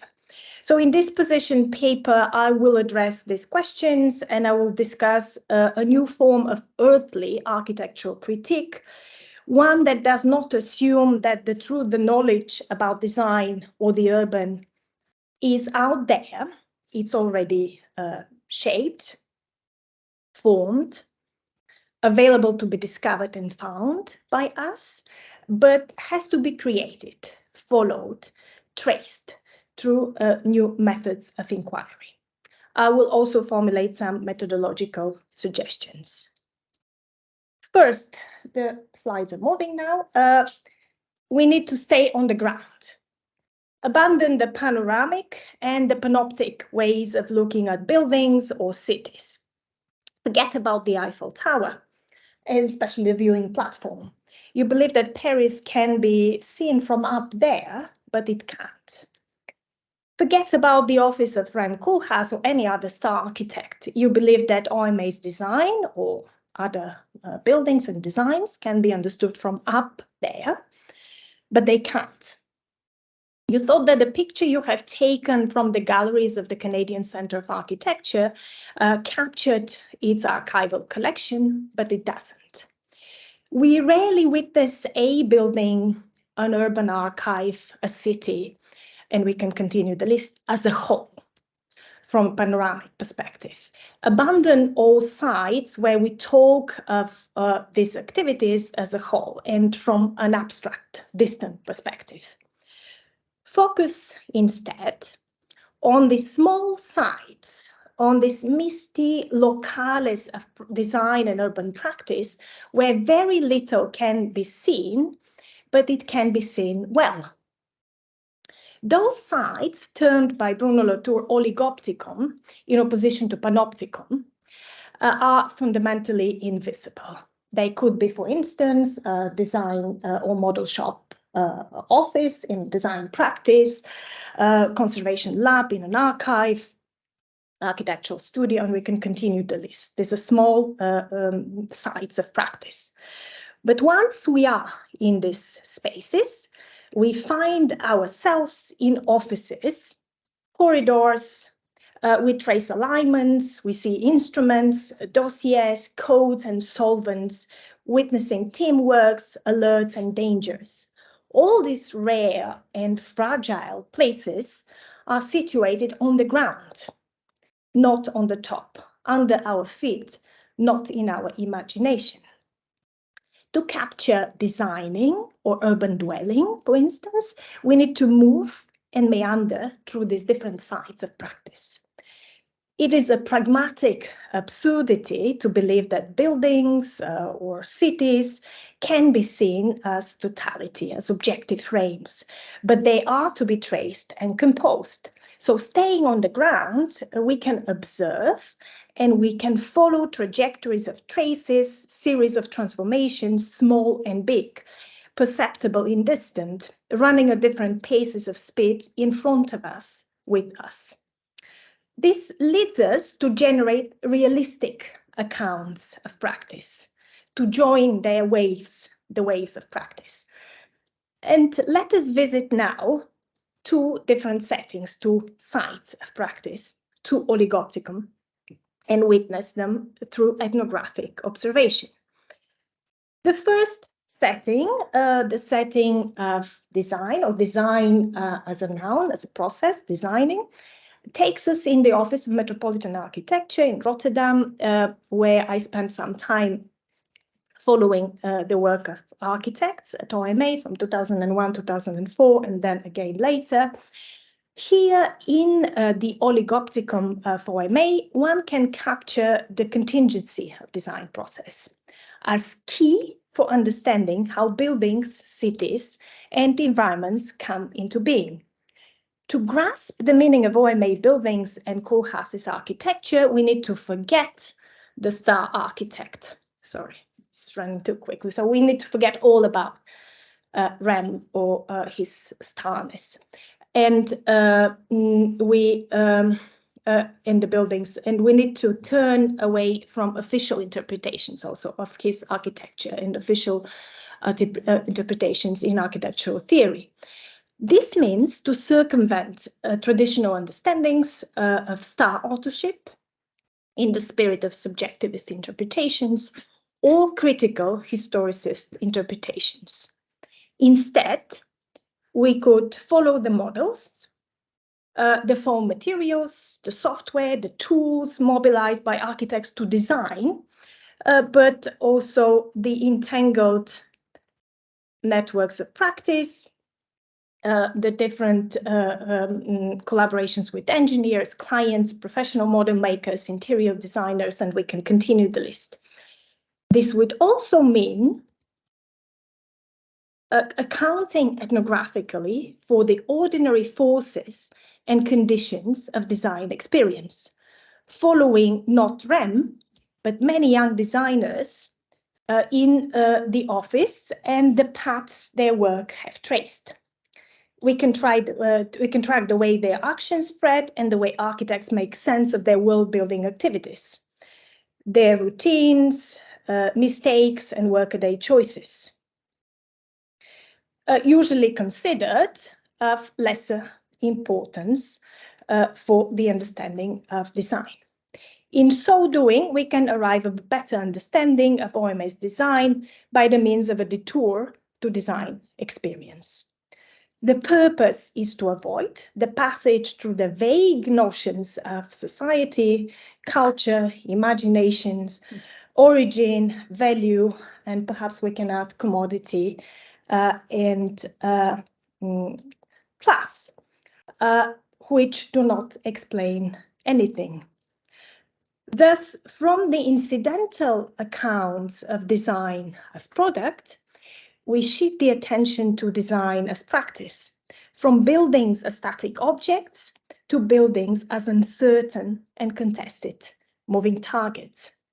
This requires tracing ethnographically the complex socio-spatial coordinates of design venture. So design as a process, designing as a process, tracing it slowly through the daily work of people and things involved. The second setting takes us into the world of archiving, the world of archives. Here we talk about archiving as a process, again, archive as a verb. We try to understand the orbits of archiving. So archiving takes us into the Canadian Centre of Architecture, where I did a study, an observation between 2015 and 2018. So here in the oligopticon of the CCA, one can capture the mechanics of constructing architectural archives and the process of archiving, again as a process, as key for understanding the historical sources in architecture and how historical sources in architecture are established. We follow how mundane architectural objects become archival by scrutinizing the steps and the mechanics of production of archives in design practice. We also trace how architectural archives are assembled in practices. So for instance, this is the practice of Alvaro Siza, which Linda knows well, and how decisions are taken at the level of the practice, then how this archive is assembled in the practices of architects, how it reflects also the social and heterogeneous nature of design process. We examine the situated and local practices of arranging, cataloging, numbering, and taking care of archival objects, preserving, repairing, maintaining, and how they all happen to produce larger structuring effects in architectural collections. To do this, we need to circumvent traditional understandings of star authorship, placing the architect or the key curator in the limelight of history with capital H, and we rather follow the myriad of actors, archivists, conservators, librarians, register people, museum technicians, but also instruments, microscopes, solvents, digital files, and we can continue the list. We trace all their actions, and we can tell a story about the mundane and practical course of archiving. Following archiving and its web of moves is a way to access the specificity of the current conditions of architecture making. Thus, from the incidental accounts of archives as source, we shift the attention to archives as practice, from collections as sites of enduring historical evidence to collections as sites of epistemological reshuffle. This approach requires tracing the work of all human and non-human participants in archiving and paying attention also to the various sides of knowledge in architecture, both knowledge production and care. In all these settings, we witness how architecture unfolds. So we are never on the left-hand side of this diagram. We are never facing a static architectural product, but rather architecture in the making. Staying on the ground helps us to inquire into the current conditions of life in the world we inhabit and to recognize all participants, all unsung heroes, the young designers, foam and foam cutters in the practice of a star architect, the conservator, technicians, or the solvents in an archive, rather than just the curator or the star architect. So this realistic or earthly approach enables us to account all sorts of practical knowledge and practical work, contributing to the making of knowledge in architecture.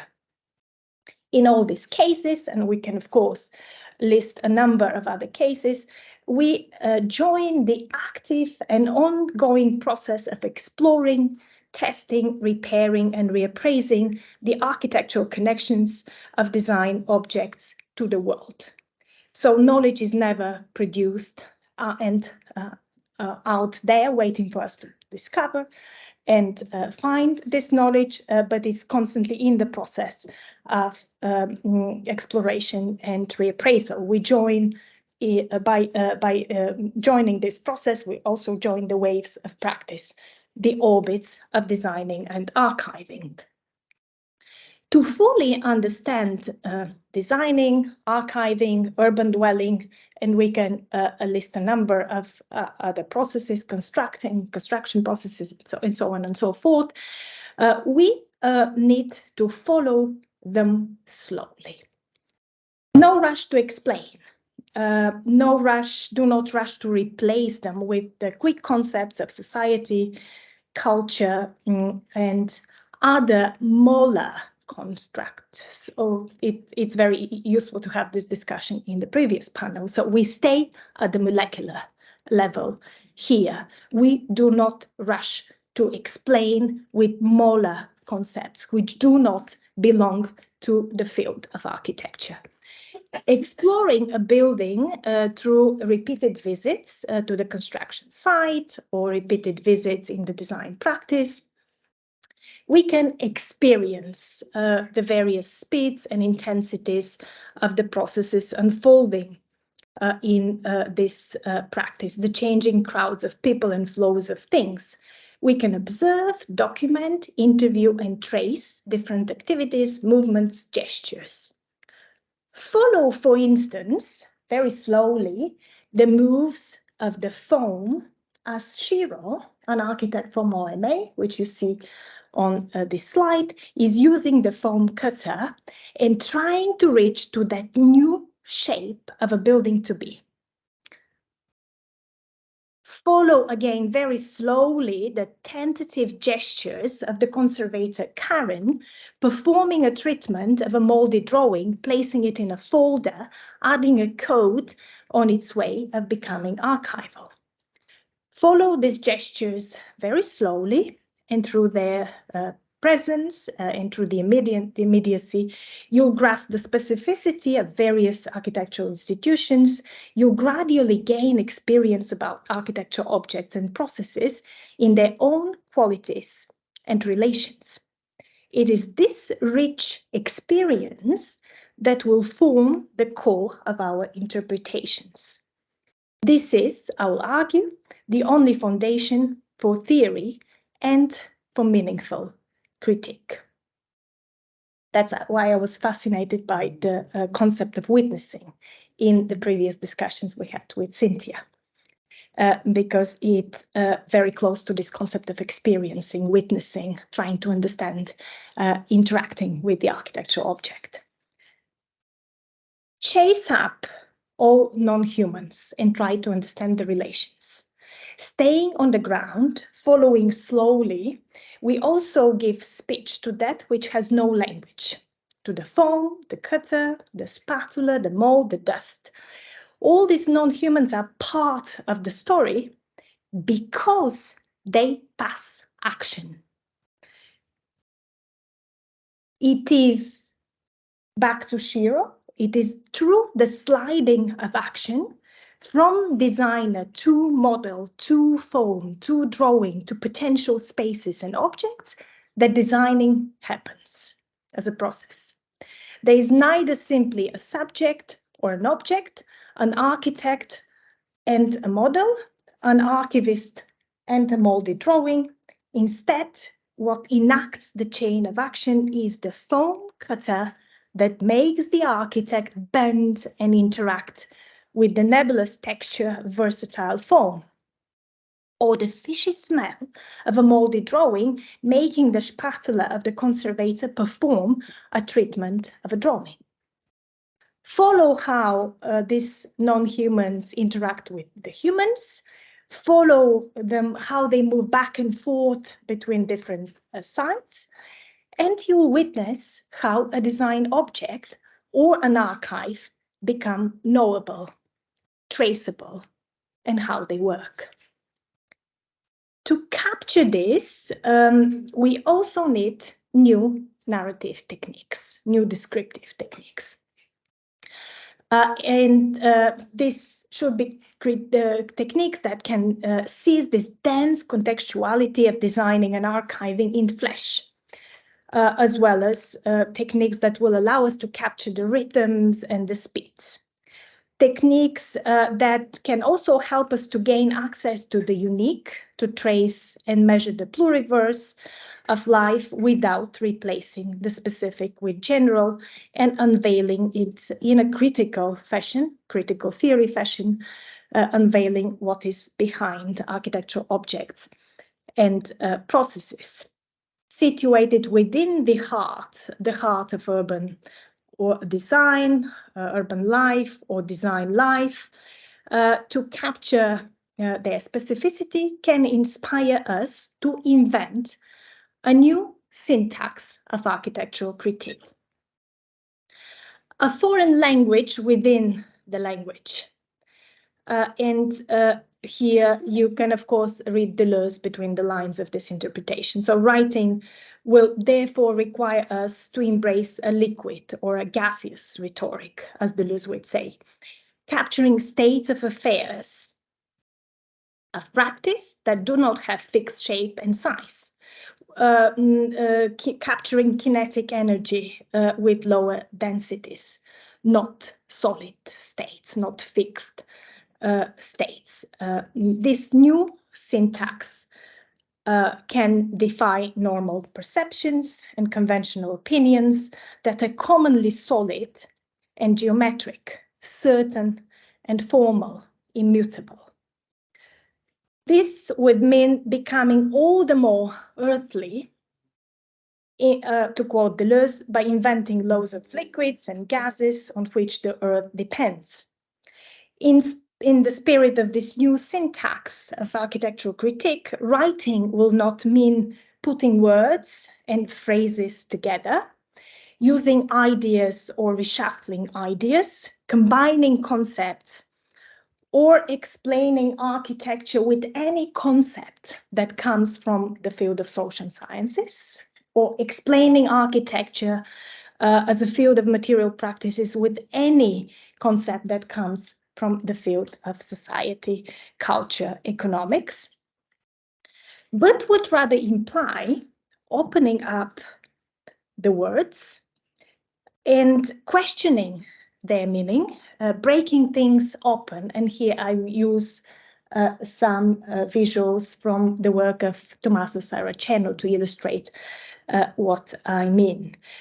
Rather than an imaginative process in our heads, writing will lead us to produce existence, real characters and bodies, not static and mute, but alive, uncertain, informal, moving as we speak.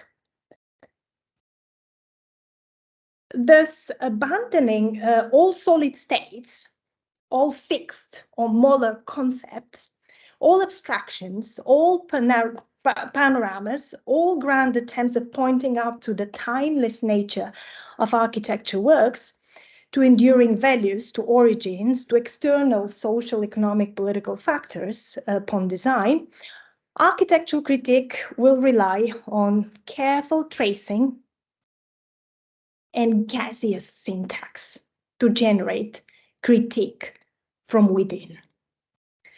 Instead of unraveling the origin of a creative effort, asking questions that refers to essences, causality or explanation, questions like what is it, questions the nature of things, essences, what caused this development, what factors led to this form of architecture. This new form of earthly critique should set a different type of questions. Questions like, how does this work? How does it engage in motion? In what cases? How and where and how? What are its modalities of action? How does it become traceable, knowable? Under what circumstances can it be seen, grasped, and composed? The how and where questions will contribute to putting things into new orbits. Gradually and slowly, with excitement and bewilderment, it is these questions that will get us taken up in the motion of a big wave, a column of rising air. Critique will begin to contribute to movement, to many movements, to new waves. Architectural critique also relies on interferences with other disciplines, on mutual dialogue, resonance, on dialogue, on mutual exchange with other fields such as philosophy, art, science, engineering, and we can continue the list. They have their separate melodic lines and parallel movements in constant interplay with one another. Yet, transfer of concepts from these fields will not lead us into a new direction. We rather need to follow the internal moves of architectural practice. We need to capture these internal dynamics of formation. We need to slow down, trace, turn around, give or take, and again capture these internal formations of the networks of practice, of the aggregates. Moreover, mediators are fundamental. Just as design invention is all about mediators, so is the art of architectural critique. Without them, nothing happens. They can be people, but also things, the new technologies that drive us, the novels that we read and inspire us, the artists who challenge us, but also publishers, journalists, our students, the academic institutions, the intellectual mentors, professional societies. I need my mediators to express myself, and they would never express themselves without me. Just as art, artistic or design creativity has nothing to do with that special talent in the head of one individual, so is architectural critique. And many art scholars, from Michael Baxkandel to Svetlana Alpers to Howard Beckett and Nicolas Bourriot, have argued this. Creative processes do not happen in individual imagination, but creativity is a mundane product of networks of cooperation, and so is architectural critique.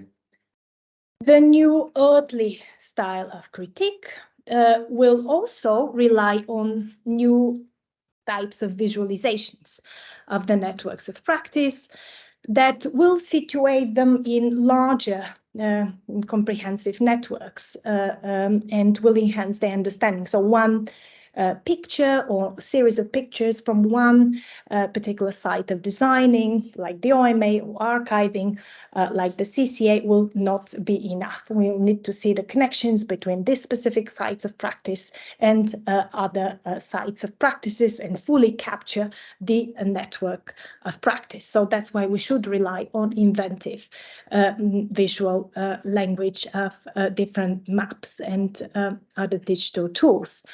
And finally, our critique should also make difference. But how? Accounting the variable settings of designing or urban dwelling or construction or archiving practices, as shambolic, contingent, and heterogeneous they might be, we as critics situate ourselves into the belly of the monster, as Donna Haraway tells us. The more we immerse into these worlds of design or urban dwelling or archiving, the more we understand and learn. The more specific our accounts and interpretations get, the more our ability to intrude in design worlds will increase.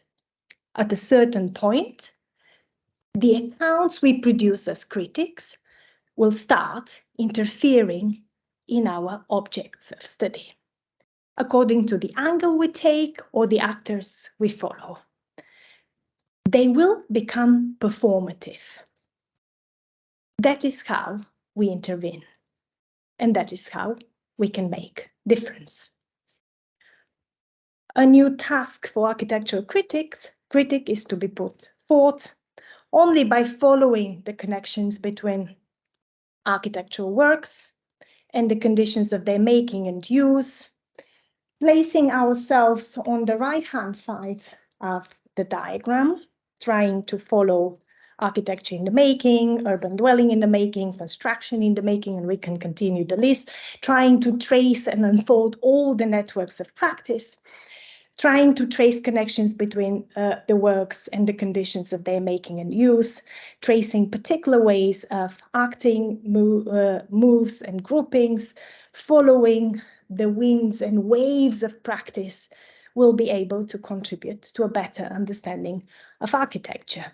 This new earthly style of critique will contribute to situating the relevance and the limits of knowledge practices related to design without engaging in critique with capital C, but rather in what we call, following Deleuze, immanent critique immanente, critique situated within the very field of practice. This new style of critique is inherently political and will inspire all of us to investigate different practices, but also to instigate change without revolutions. Thank you. Thank you very much, Albena. Thank you very much. We had the occasion to discuss some of those topics last fall in Manchester, and it is so nice to continue this discussion. I am very curious about the integration between the study of the architectural firm and the study of the archive, because in the contemporary situation, a lot of architects started to organize their own archive as a living archive. So as a foundations, so archives that are organized as a cultural foundation, not only as a place in which store some documents. And I would like to ask you about the integration between the study of the organization of the architectural office and the study of the organization of this kind of living archive that is often used by the office as a design tool. So it is no more simply an archive, but it is often a design tool used by the office.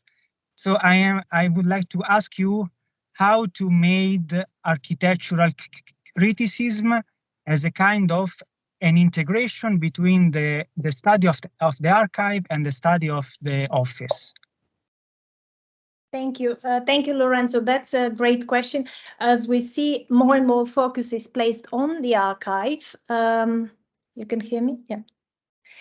more and more focus is placed on the archive, and we see this shift very clearly, especially around the 90s, with the arrival of the digital, when the paper archives had, in a way, prevailed in practice. As Alvaro Siza in an interview told me, there were mountains of paper, mountains of files, and I felt the need to start organizing this paper because the computer was there, and he was very reluctant to the computer at the start, which I think this was especially for his generation of architects, it was there was some kind of resistance at the start. But he was, for instance, one of the first architects who appointed an archivist and who started organizing an archive in his practice, just to give a specific example.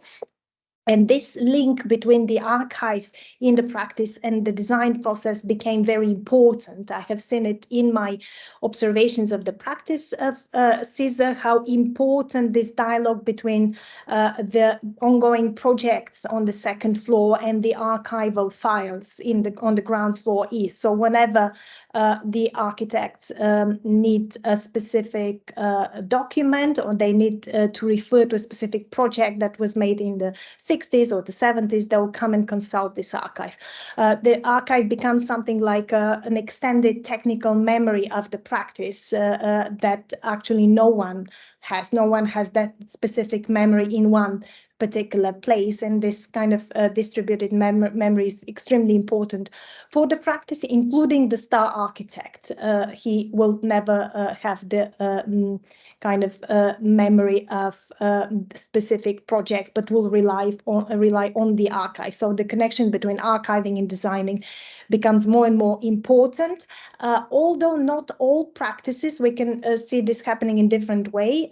In different practices, small scale practices and medium scale practices, they still talk about record management rather than organized archives, or they have never appointed, let's say, archivists or record managers, which is a new role that emerges in architectural practice around the 90s, along with the architectural writer as well, because I think this contributes also to the kind of type of critique that is being produced in architectural practices and how we think about writing, writing practices related to our design process.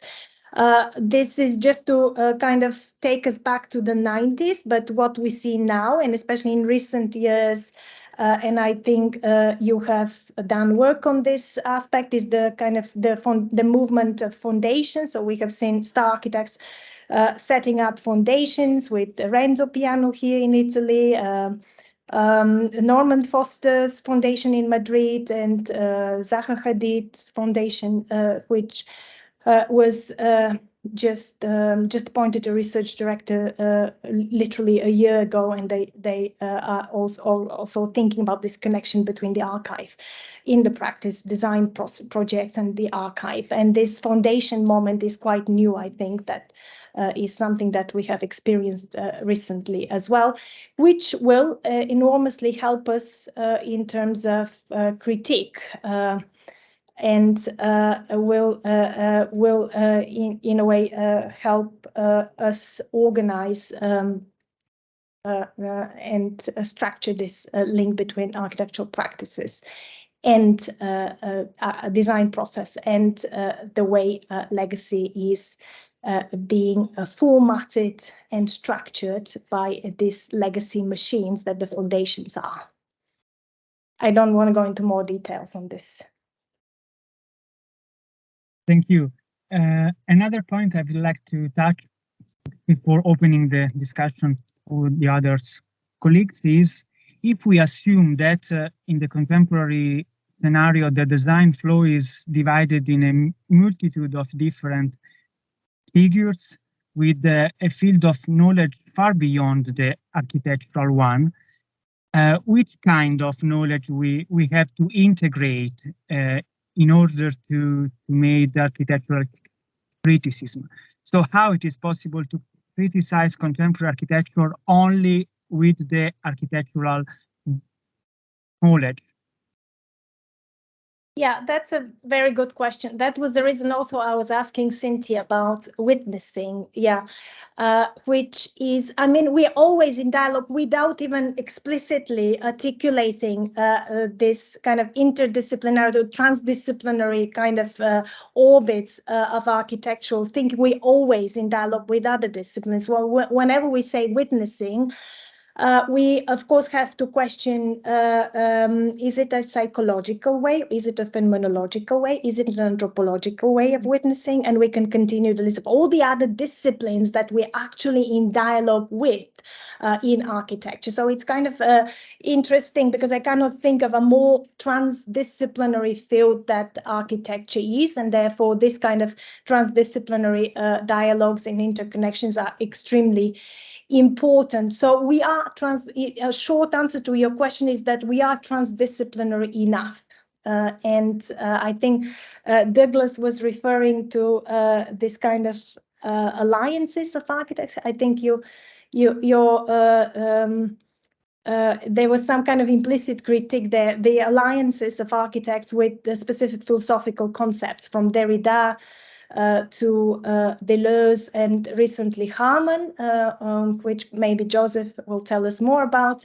And this kind of constant need, I think, of borrowing specific concepts, of bringing kind of fancy, glossy concepts from other disciplines with the purpose of explaining what happens in our field, which I think has not always helped us to understand what actually happens in our field. So if, as a starting point, we rather look at developments, interferences, what happens in the social sciences at the moment, but what happens in architecture at the moment. Usually what happens in the social sciences arrives in architecture 20 years later or 10 years later, okay, let's not exaggerate. And there is a dialogue indeed, but maybe the transfer of methodology could be a better way of dialoguing with other fields. So using a methodology that is used in another field to see what happens in our field, that could be perhaps a more productive way of dialoguing with other disciplines, as we are transdisciplinary enough, rather than introducing concepts that do not always explain. I think that's what you were referring to. Doug was referring to this perhaps way of borrowing, like the fold, and then this kind of fashion that we had about the fold and interest, or the archival fever, the interest in Derrida, all these kind of fashions that we have in architecture, which we hope that because it's a concept that had an explanatory force in another field, we can just take it and it will miraculously explain us what happens in our field. But we have to question the nature of the concept, and when we transport concepts like this, we have to question the nature of the transportable kind of power of this concepts. And that's why I think we are on the safe ground if we talk about methodologies, techniques, tactics, even writing tactics that we can borrow from, let's say, writers, novelists, different methodologies that have been used to look at human behavior, social interaction in other fields, what this kind of methodologies can help us to see in the field of architecture. I think probably this kind of transversal dialogue could happen at the level of methodologies and tactics rather than ready-made concepts that we bring without questioning. Thank you. Yeah. I would like. Yes, Lina? Question From that? Yeah, I cannot read it though. Yeah. You want to ask your question, Doug? Do you want to ask a question or? Okay, We cannot Albina. hear you. Can you hear me now? Yes. Yeah. Yes. Okay. Well, I should acknowledge we probably disagree about a lot. But yeah. So my concern is that in how you talk about critique, you have these references that we mustn't be molar and we mustn't make reference to large concepts. I mean, we're not going to agree on this, but I disagree with you. But more importantly, perhaps, is it sounds like you're saying this is what criticism should be, and that you explicitly said that molar concepts have no place in our field. So it sounds like you're kind of prohibiting those, and that you don't see a place in criticism for people who do want to practice, say, ideology critique or the critique of labour. So that becomes a very kind of, it's like enforcing an explicitly liberal conception of what architecture criticism should be. So I wonder if that's what you are acknowledging you're doing, or whether you actually see that there is a place for architectural criticism of other sorts. So in other words, are you just arguing for what you would like architecture critique to be, or are you saying this is what it should be, full stop? As an educator, when you speak to your students, you're saying this is what it should be.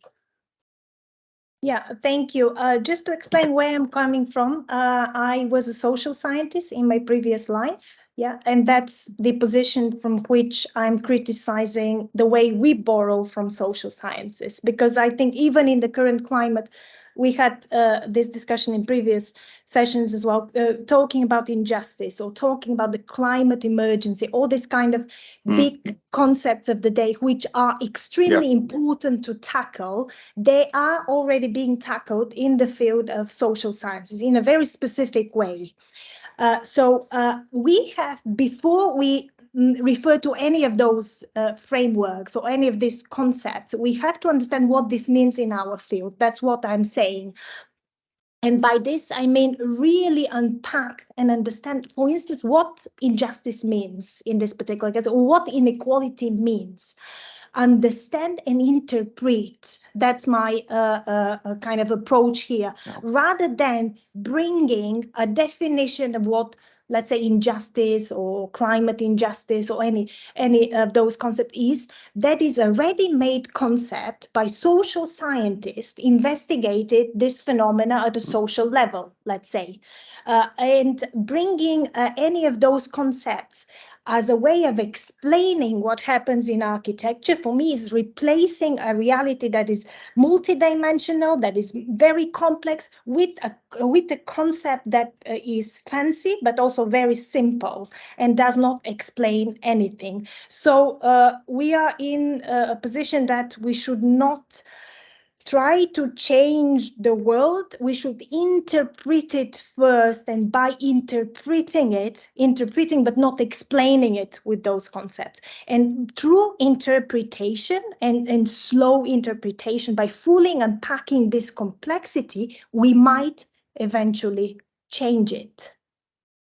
Right. So what you're saying, though, is that we have to have disciplinary boundaries and boundaries in our field and specific knowledges of our field. People live with architecture. Architecture is not a field of knowledge. Architecture is what, the buildings, the houses people live in. What we need is a mass architectural literacy of how it's involved in these social questions. An environmental crisis is not a fancy concept. It's what we're living through. The housing crisis is not a fancy concept that only people in housing studies can talk about. It's a lived reality for everyone. And architecture plays a role in reproducing these systems.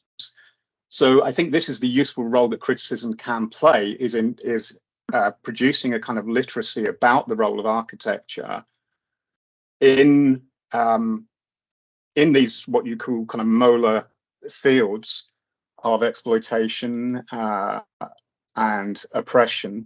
So if we think, for example, of the COP city, that's been designed by someone, the one that's going to be built in Atlanta, and that people are fighting on the streets, but people are fighting on the street about architecture, about whether it happens or not.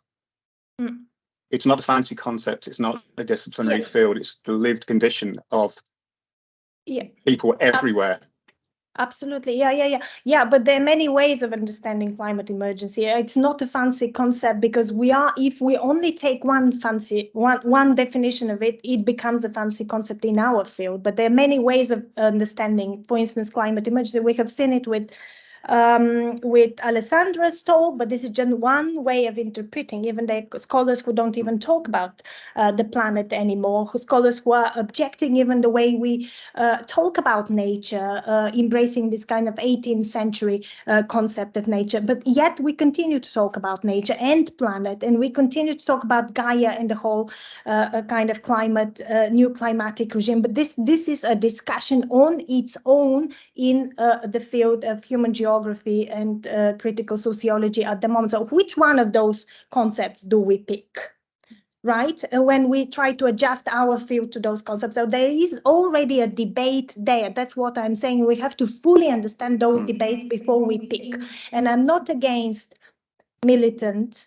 I'm not against what you described as kind of the real concerns we have to understand. When we have to understand why people fight on the street, but we also have to offer them alternative ways of fighting.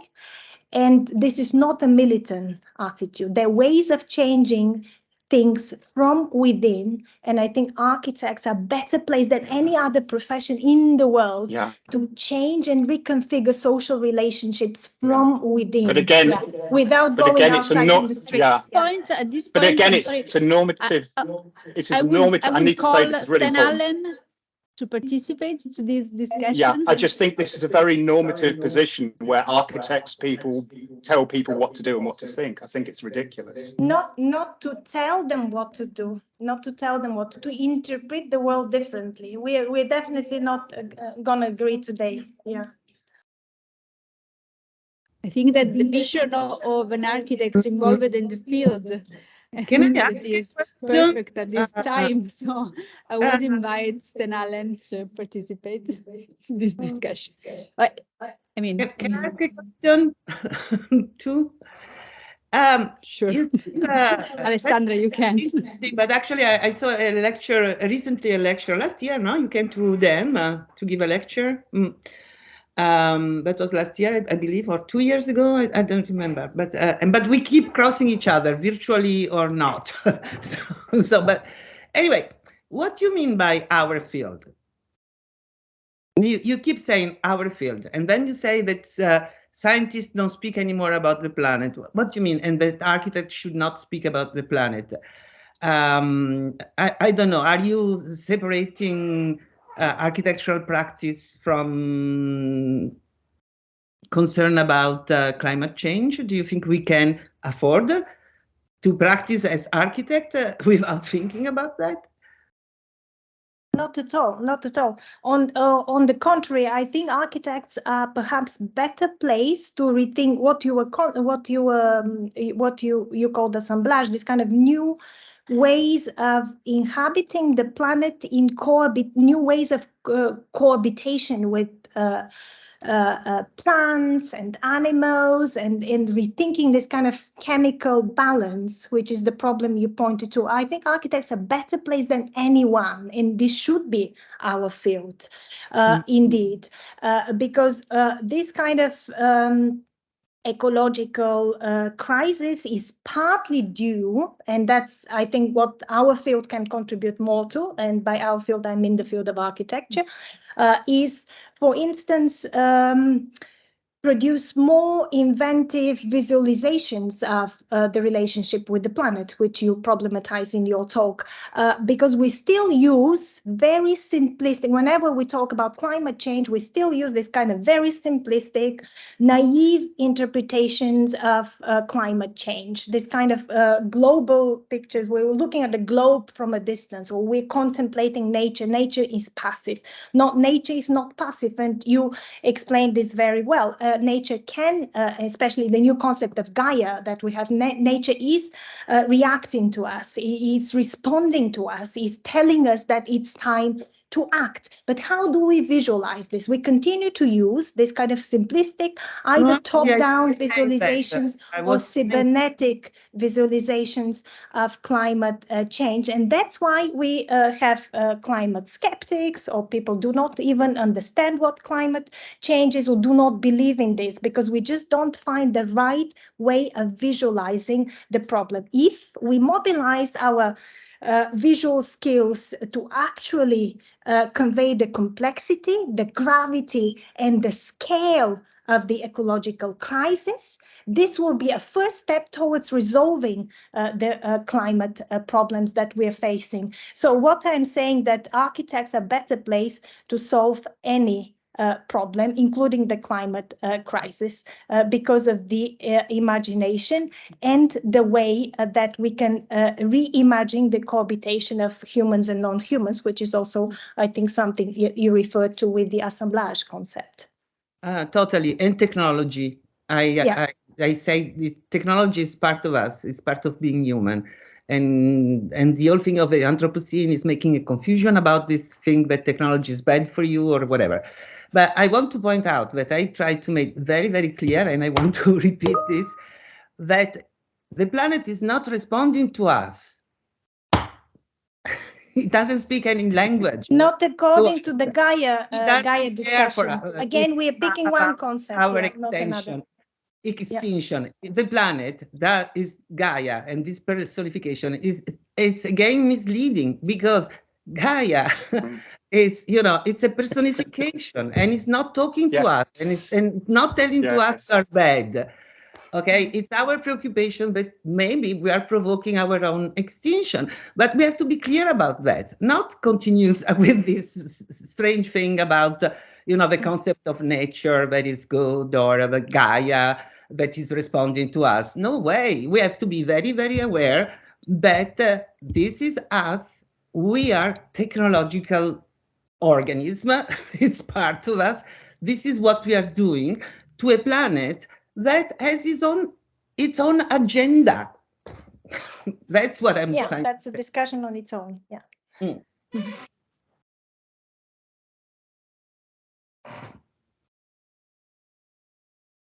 Lina. I was saying Lorenzo. No. I will just ask to Stan, what's your feeling? What do you think about this last discussion? I mean, it's probably extremely difficult to design, to draw a kind of temporary conclusion, but it's up to you. Well, no, it's actually, I find it a very interesting discussion, but, and, in some ways, appropriately, where we end up is, the question of the planet and the planet's future. So I think that's a good place to be, by the way. So sorry, just so I have some roadmap. How much time do we have?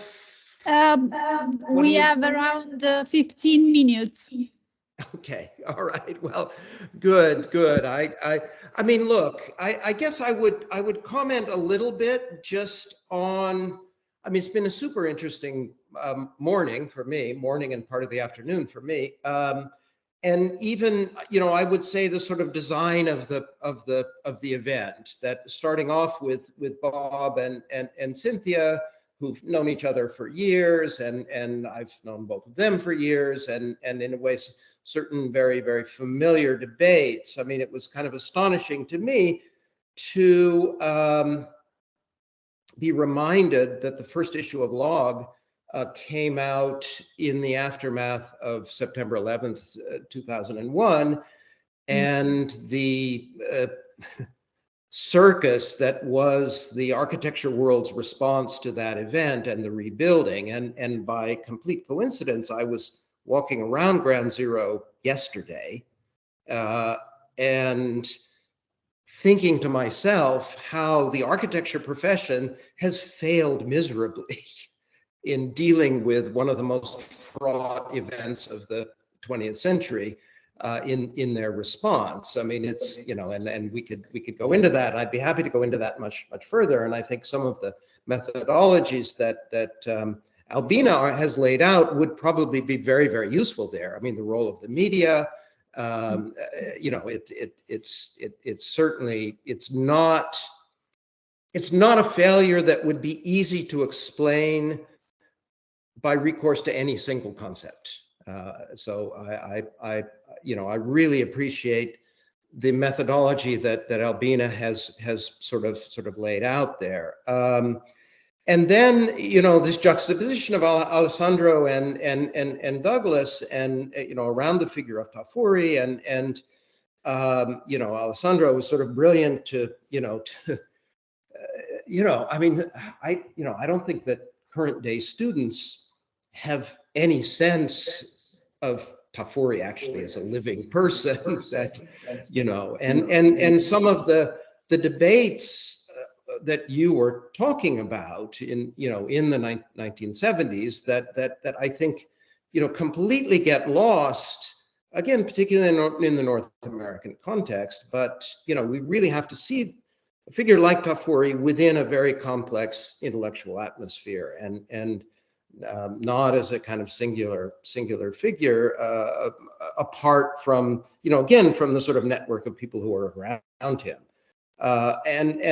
You know, I mean, in a way, you mentioned yourself his movement away from, you know, his skepticism about operative criticism that leads him to stop writing about 20th century avant-garde, stop writing about contemporary architecture, and move into the realm of history. And, you know, I mean, I think your own presentation sort of enacted that in some sense, right? It is a way of doing history that is driven by certain larger ideological and critical ideas, but it's done through very, very specific historical research. And of course, in turn, it has a kind of implication for these contemporary issues we're talking about today, such as climate change. That I mean, I agree completely that, you know, I mean, first of all, nobody's going to solve the climate crisis. Let's just be honest about that. You know, this is a slow-moving catastrophe that's going to affect us all, and you know, if we're going to make, I mean, I have my own sort of take on what the role of architecture could be in this. I think we see a lot of technical, you know, necessary technical research on how you can build in a more, you know, again, the quotations that Bob put up, you know, how we can build in a more sustainable way. But that's, you know, that's really a Band-Aid. And if architecture can play any role at all, it may be in changing how we can conceive and imagine this crisis. You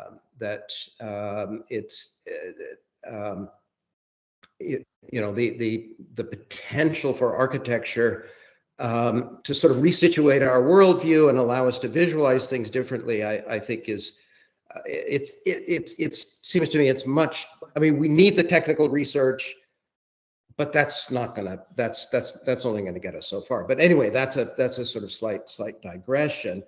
You know, I would say also that you know, the mini debate between Alessandro and Douglas is certainly, you know, for anyone who was at Columbia in the 1990s, is a familiar debate between, let's say, Mary McLeod and Ken Frampton on the one hand, and Sanford Quinter and Greg Lynn on the other hand. So they sort of, you know, the sort of Frankfurt School response to the Deleuze and Guattari, you know, again, I mean, also, you know, Michael Hayes wrote a piece, again, I think in the mid-1990s, the critique of what he called ideological smoothing, where the embrace of curvilinearity and a sort of Deleuzian play simply covered up in a way, you know, what I mean is actually Alan Colquhoun, of all people, who Alessandro will remember very well. I remember sometime in the middle of the 1990s, in a review at Princeton, before I taught at Princeton, at which time I was coming from the Columbia context, and there was a student project that had a certain degree of complexity and curvilinearity, and I was talking about the different forms of connection and the smoothing of exchange and connection in this project. And Alan, who in the way that only Alan could do, said, well, isn't that exactly what capitalism wants? and he's right. So you know, again, I think that's an interesting it's by saying it's a familiar debate, I don't mean to say that it's not a worthwhile debate. And again, I think that's a debate which will continue. I guess my question for Douglas is whether we can really the process of revealing of showing what the superstructure is concealing is really going to the idea that is in itself fundamentally a critical act is that, can we really make that claim today? I mean, I think in that sense, I am sympathetic with Albina's call for different forms of doing criticism. I mean, it's interesting. We have evocation of power, we have the evocation of desire, and then the notion of interference. And what, to me, interference suggests is a certain amount of grit in the system that will maybe make it run a little less smoothly and a little less predictably, that we're not going to make a 180-degree turn, but we may be able to sort of shift the focus slightly. So, I mean, I guess I had a number of specific questions for Albina. You know, again, because in the course of whether intentional or not, I think it worked out very well that Albina's talk cast the certain earlier talks into a certain light. I mean, you know, to a certain extent, for example, your call for a very close look at all the actors in the office, right? You know, the non-human actors like the phone cutting machine and the young designers working in the office. You know, I don't see how that doesn't dovetail with some of the things Douglas was talking about, you know, these young architects and designers who are now pushing back against the labor conditions of the office. So I think, you know, despite the fact of in the most recent debate, you two being, you know, sort of somewhat at odds, I think there are certain points of overlap there. And I guess what my question for Albina is, first of all, if our topic is criticism and critical writing, could you and would you, as some future project, or you have students working on this, conduct the same kind of ethnographic unpacking of journals, of media, of online journals, you know, in the same way? Would that seem to you to be a kind of productive project that would tell us something about the state of criticism? You can respond or you can just nod. It was a question. Do you want me to respond, Stan? Sure, why not? Yeah, okay. So just yeah, I'll try and do it concisely. So the first thing is I take your point about there's, you know, in a way, what's the use of keep revealing what the superstructure conceals? But that's not, I mean, I think it's a model I argue against because it's not actually useful. So I'm with you to that extent. So what I look at is you know, like what Marx says, as well as making this one time, made this reference to base and superstructure, and everyone thinks it's the key. It's not. Really, the key is something that kind of precedes, as I suggested, some of the work that people like Foucault and Deleuze and Guattari do much later, which is he says that commodity society or capitalist society doesn't just produce commodities, it produces the workers that produce those commodities. So there are two bases of production. You know, one of them is about producing subjects and the other is about producing objects, and they presuppose one another. And so this links to the second part of my response is, so if there's anything that overlaps with what Albina is saying, he said, yes, I would like to follow closely what is going on in the architectural office, but I would also include, and I am doing this as a project with Future Architects Front, what projects are architects working on? How much does, say, an apartment in one of those projects cost to live in or rent? What rents are the architects themselves paying? How much are they being paid for their labour? And then you can track and trace the circulation of value, which I guess is a molar concept, but this is something I think is like nothing happens without producing value in our world. So I do agree in kind of following and tracing and not just revealing something that's otherwise hidden. And actually my point, like against Jameson, you know, Mike Davis obviously does this, is that actually what's being called the base or the mode of production is not at all mysterious. You just have to ask the right questions. You can easily go and ask or find out how much a project cost or how it was situated in an urban planning vision of regenerating or a certain urban area. So I don't even think it's hidden. It's just about what we attend to. So I do agree with that we should attend to a broad spectrum of things that go on in architecture. And I would say that yes, we can look at materials, but if we only look at materials, then we miss out on the real but abstract elements of capital, which is about the circulation of value. Yeah. So no one ever gets employed without the circulation of value and the realization of value. Nothing ever gets built without that. You know, no one gets to work without being part of that system. If we trace that, I think we can end up with some really interesting revelations about architecture. I don't think it's the only thing that architectural criticism should be about, but I think there should be a place for it.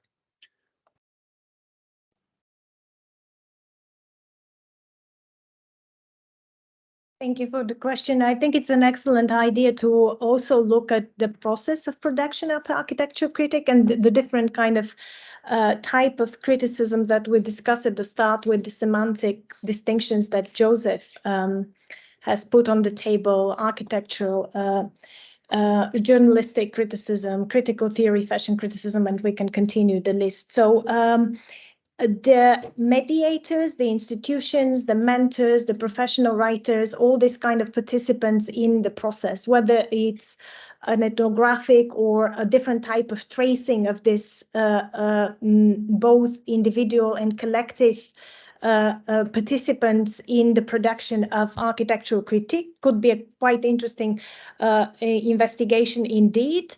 And I was thinking when listening to your question about the way that our field is structured compared to other disciplines, let's say planning or geography, human geography, who have their own established journals with impact factors, so they pretty much function like the sciences, like natural sciences, and also a very specific way of producing a peer review, kind of very structured, very long and tedious process of peer review. So this would be one of the interesting things to kind of analyze and account for in our field, because we don't have the equivalent of this. Yeah, of course, we have excellent journals like Locke, Opposition, and other journals which have had a great impact on the field, but the field is not that well structured in terms of measurements, in terms of we cannot measure really the impact of our work in terms of number of citations or in terms of the impact factor of our journals. But we work with a range of publishers, we work with a range of journals, professional and more critical journals, which are very different in nature than the other fields. And it's about accounting the specificity of the field that this new research project that you kind of charted for me could include, as well as the participation of architects as writers and other, let's say, critics who are not necessarily trained as architects, but are very active in the architectural field. I think Cynthia also pointed to this question that initially we had mainly architects writing about architecture, and then now we have a range of other other kind of type of writers interested in architecture and producing critical writing on architecture and working within the field. So it would be quite interesting to understand who are the writers, what is their disciplinary perspective, what is the position they're taking in this, and what are really the what is the entire network of practice that produces a very specific type of critique in the field, very different from the other fields, which will, I think, contribute to a better understanding of the way we articulate and even reflect on the different semantics of critique today. Thank you, Stan. So thank you so much to everybody. I just was making these efforts to visualize all these critical methodology that Albena talked about. We have this way of criticizing object, just dissecting it like in an autopsy, no? It's probably the work of some historians did in the past. And then Albena described this transdisciplinary approach methodology, so something mostly based on the analysis of the background, so the process of archiving. I probably disagree about this vision, this critique. I mean, you talk about the necessity to go over this static vision of the object. I mean, the critique on this of the static vision of the object. I think that as an architect, and in this, I want to ask also to Stan, I think that it is still important to look at the object as a static object, because you can understand only its purity and probably all its quality, all its compositional qualities. So when we make like different categories of all different kind of critiques, probably this kind of critique should not be undervalued. Yeah. We have to start on the static and then make the movement. No, I think that we just need to consider all these kind of critique on the same level. And sometimes probably we can also, yes, of course, compare this kind of criticism, but also we can make strengthen our positions, just making clear what are our mediators. So you talk about your mediators, but probably we need to strengthen and to focus attention on which are our mediators. I think this is a very interesting point. No, that's sure, that's true. And thank you. Yeah, well, we inevitably have the static in different moments of our investigation, or probably either we start with the static or we have the static at a certain moment. And then the whole question is how it becomes active. Yeah. And here again, we have two types of movements, and Alessandra, maybe you'll join me in explaining this distinction, because it's very much present in Deleuze's work. These two type of movements that he talks about, the movement of the person who runs. So you always need the start, the starting point or the trigger, and you are on the move. And then other types of sports like surfing, where you just join the waves, which is also a metaphor I used in my talk. So when the static becomes an object in the move, in what kind of modality of movement are we? Are we the person running from a starting point to a finish line? Then we inevitably ask the question of what triggered the start, and then in the other case, we join a flow of movement or a kind of wind or a wave, and then we are part of this process, but we never question the origin, we never question the starting point or the trigger of design process. So this distinction is quite important for me, and from where I stand, for me, it's more important to understand this kind of waves of practice, the networks of practice and how they unfold, rather than the start.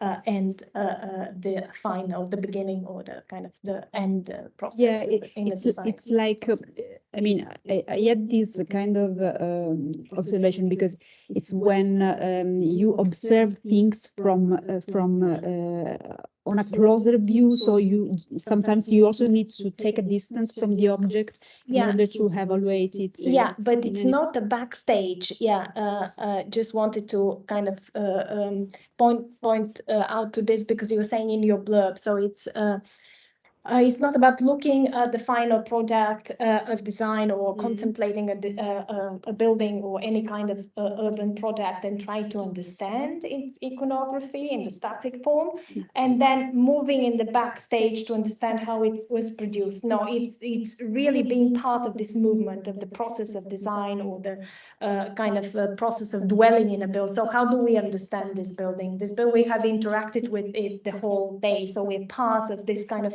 this complex social interaction with the building is what will give us an idea about what dwelling is, or what this building this is true, can and do to us. it was what Bruno Zevi for many years he theorized together with Portoghese. You can understand architecture when you move into architecture, when you look at the building from inside, just moving up. But I think that there's also another view that is like, take a distance, look from, it's like the vision of the archaeologist and the vision of the architect. I think that they are pretty different just in this way of looking. So I think that there are different methodologies, but probably they are on the same level. So I think it's right. There is no Right, one I mean, that is better than another one. We Sure. have different vision, and I just think that we need to strengthen our methods, Yeah, but the methods, according to which method we choose, will produce a particular type of argument. Yeah, according to who we decide to follow, where and how, and what kind of actions we decide to describe, the people protesting in the street, or those trying to fabricate and rethink social relationships in many other places of practice. So depending on who we follow and how we follow and trace these networks of practice, we end up producing a different argument. So the choice of methodology is not random. It already positions us in the field. Yeah. Right. I mean, also San, I just think simply you are muted. An interesting discussion. I'm not actually muted. No, it's fine. Oh, you're hearing me now. You're hearing me now. No? Yes. Or not? Yeah. Okay. Yeah. I mean, again, just I mean, even a building as a static entity in the world is never actually static. I mean, buildings have a life in time, and this is one of the things we can learn from ecological theory, from a thinker like Gregory Bateson, who calls on us to think ecologically, and ecologies don't respect boundaries. So yeah, I mean, I would maybe push back a little bit on Lena that I think thinking of the building as a static thing, as a backdrop for activity rather than a sort of actor in social activity is, I think we need to think of buildings as less than static. But I know we're looking at our time limitations. I mean, just two very quick things perhaps to say at the end. I mean, again, I think it's worthwhile to recognize that architectural practice today is a, for every big office that is exploiting the young designers working there, there's a two-person office that is trying to work and get things done and out there, and maybe doing as much work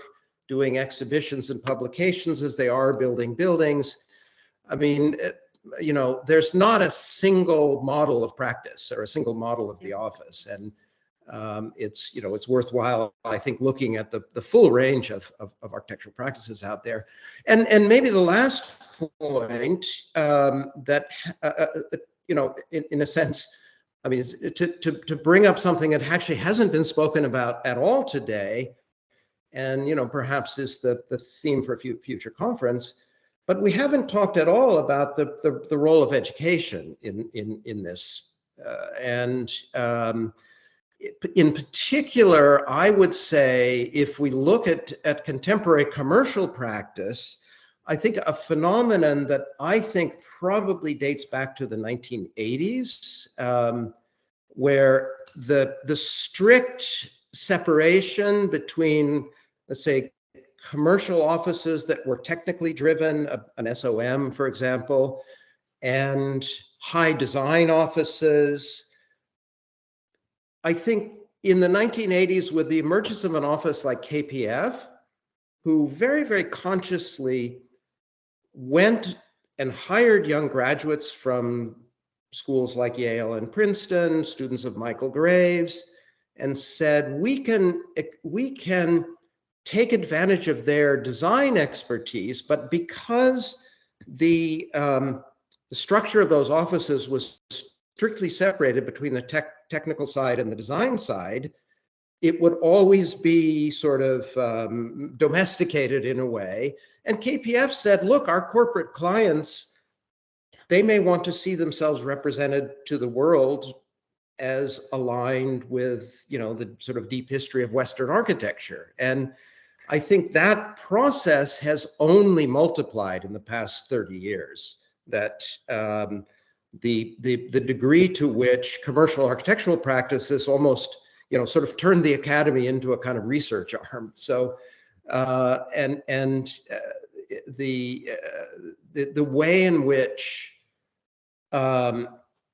success in practice today can come as much out of cultural capital, out of media exposure, biennials, big prizes, as it comes out of technical expertise. So, you know, what you do about that, I don't know, but I think this is a sort of major shift that you know, that we also have to deal with today. But as I said, that's, you know, not to try and close the discussion by opening a completely different topic of discussion, but only to say that, you know, so much has been put on the table today.